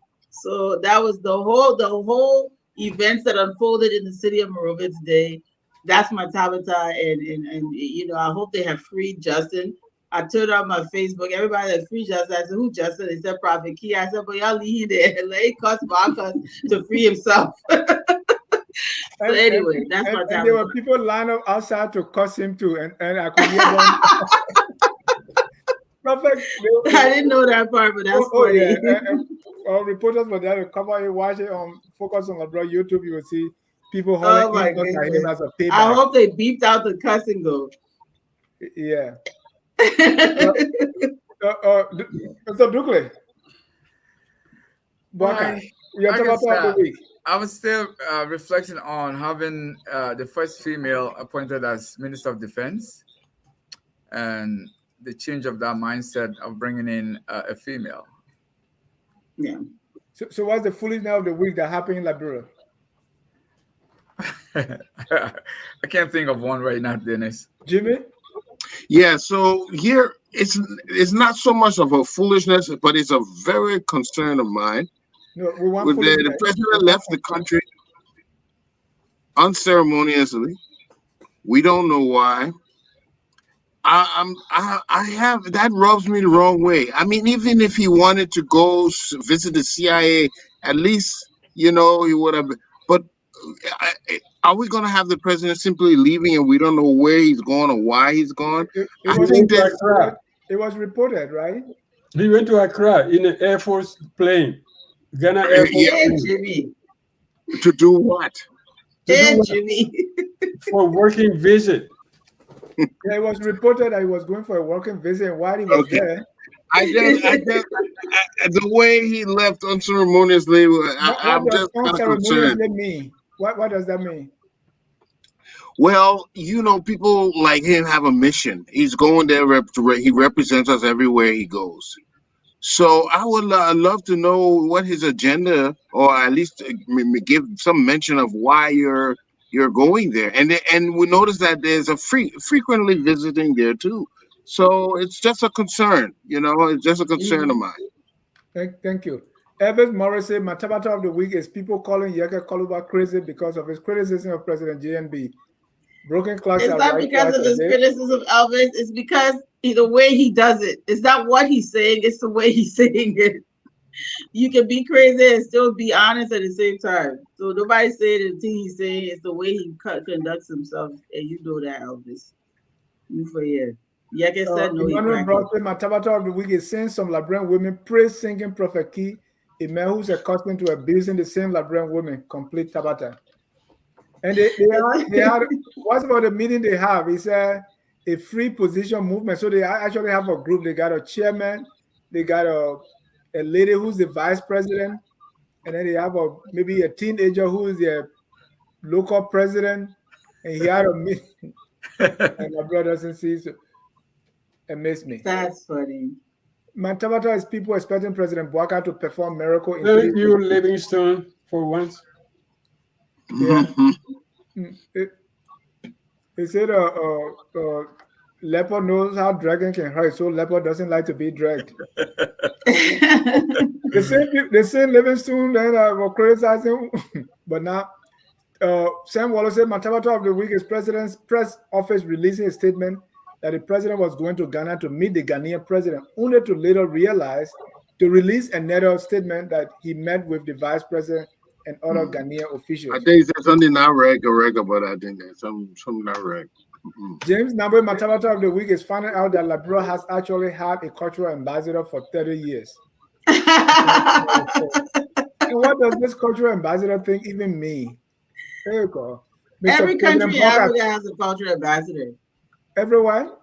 Every country I've been to has a cultural ambassador. And what You does can that have 10 of them. You can have 10 of them. Who's the cultural ambassador of the US? Oh, US got plenty. We have so many. What do you mean? When it comes to music, when it comes to dance, art, culinary, they're all. It's not supposed to be like it's a ceremonial role. Ceremonious role. It's not something that people should be fighting over. It's weird. Or just because we like to formalize things, so you know. Yeah, it's just a little weird, but it is a normal thing. So Boakai, do you have your Tabata now? Or you pass? You can also pass. Yeah, I will pass. Yeah, we get silly on the show. My Tabata is not just people celebrating Prophet Key for being like someone who I believe is not normal, but we have had that same celebration in the country, except that Prophet Key is extreme now, so we see it. But that is what we've seen in Liberia so far a lot of time, where people are celebrating politicians. And sometimes I wonder when they are carrying these people on their shoulders, celebrating, I'm like, what are they getting? And it saddens me. I think this whole celebrating people, especially for doing the wrong thing, whose life is not going to impact them, is complete Tabata. We need to stop. Well, we've come to the end of the show. I want to get to your concluding statement. Let me thank everyone for participating. You say Prophet Kid donated money to GMB campaign. All right. Mr. Douglas, let me start with you. Let's close. Well, I just want to say thank you, Dennis, and thanks to all my co-panelists. It's really honor to be in your company. We just have to hope that Joseph Walker will deliver despite the faux pas so far. And I hope some of the criticism we are offering here are constructive and they can reach him so that he can make the necessary corrections. I think there's still room for improvement. There's still room for corrections. So, I will hold my judgment for now and hope and pray for President Boakai.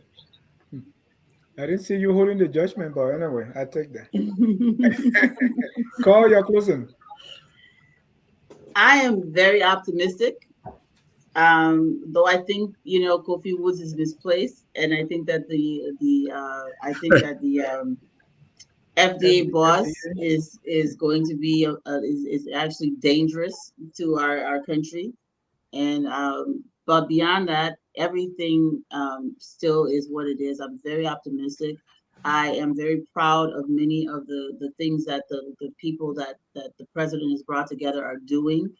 The way they're proceeding in auditing and trying to assess and clean up, they hit the ground running. I'm extremely proud of the young people that the president has given opportunities to. And I hope that they have all of his support, and I know that they're going to do their very best. So I'm going to end this show in an overall. I'm extremely optimistic and look forward to seeing what is going to unfold over the next few months. And call you are optimistic because miracles still do happen, or Because I'm what? Miracle? optimistic because we have an improvement in many of the sectors of government.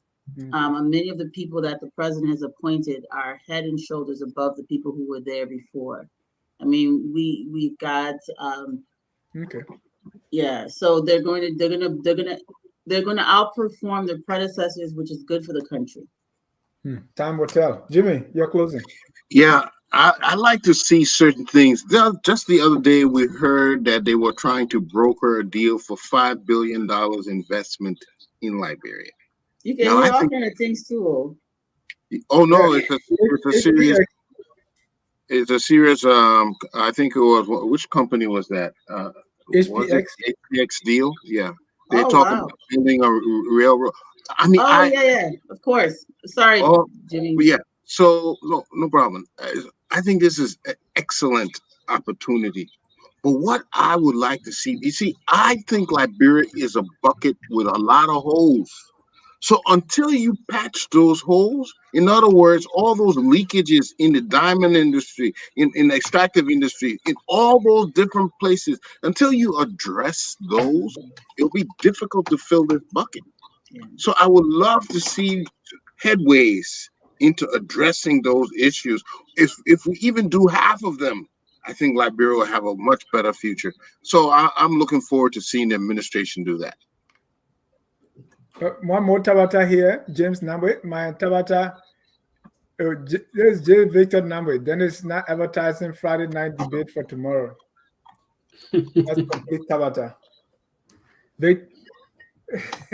My Tabata is Victor leaving UPP to join CPP. Why? I don't know what his love affair with this PP business. Dr. Dupe, Yeah, you're closing. my closing. I think I'm hopeful, and I'm not, really surprised that things are going sometimes slow, sometimes fast. But I think it would take some time to set up a team. But I'm also happy with Yeah, a lot of Dr. the people Dupe. who do. Before the team finish now, then it will no longer be 100 days. It will be 30-day deliverable. It doesn't matter. You got 6 years. You got 6 years. You're talking about Okay. 6 years. So 1 month, 2 months, as long as you get the right people in the right place and then make the right moves. And I think the positive thing about this team that we see so far is that most of these guys have been in the trenches. They've been there. Either they work in the government or they've been on the sideline of the government. They see how things have happened, and they've seen they now remember their own mistakes, and they also see the CDC mistakes.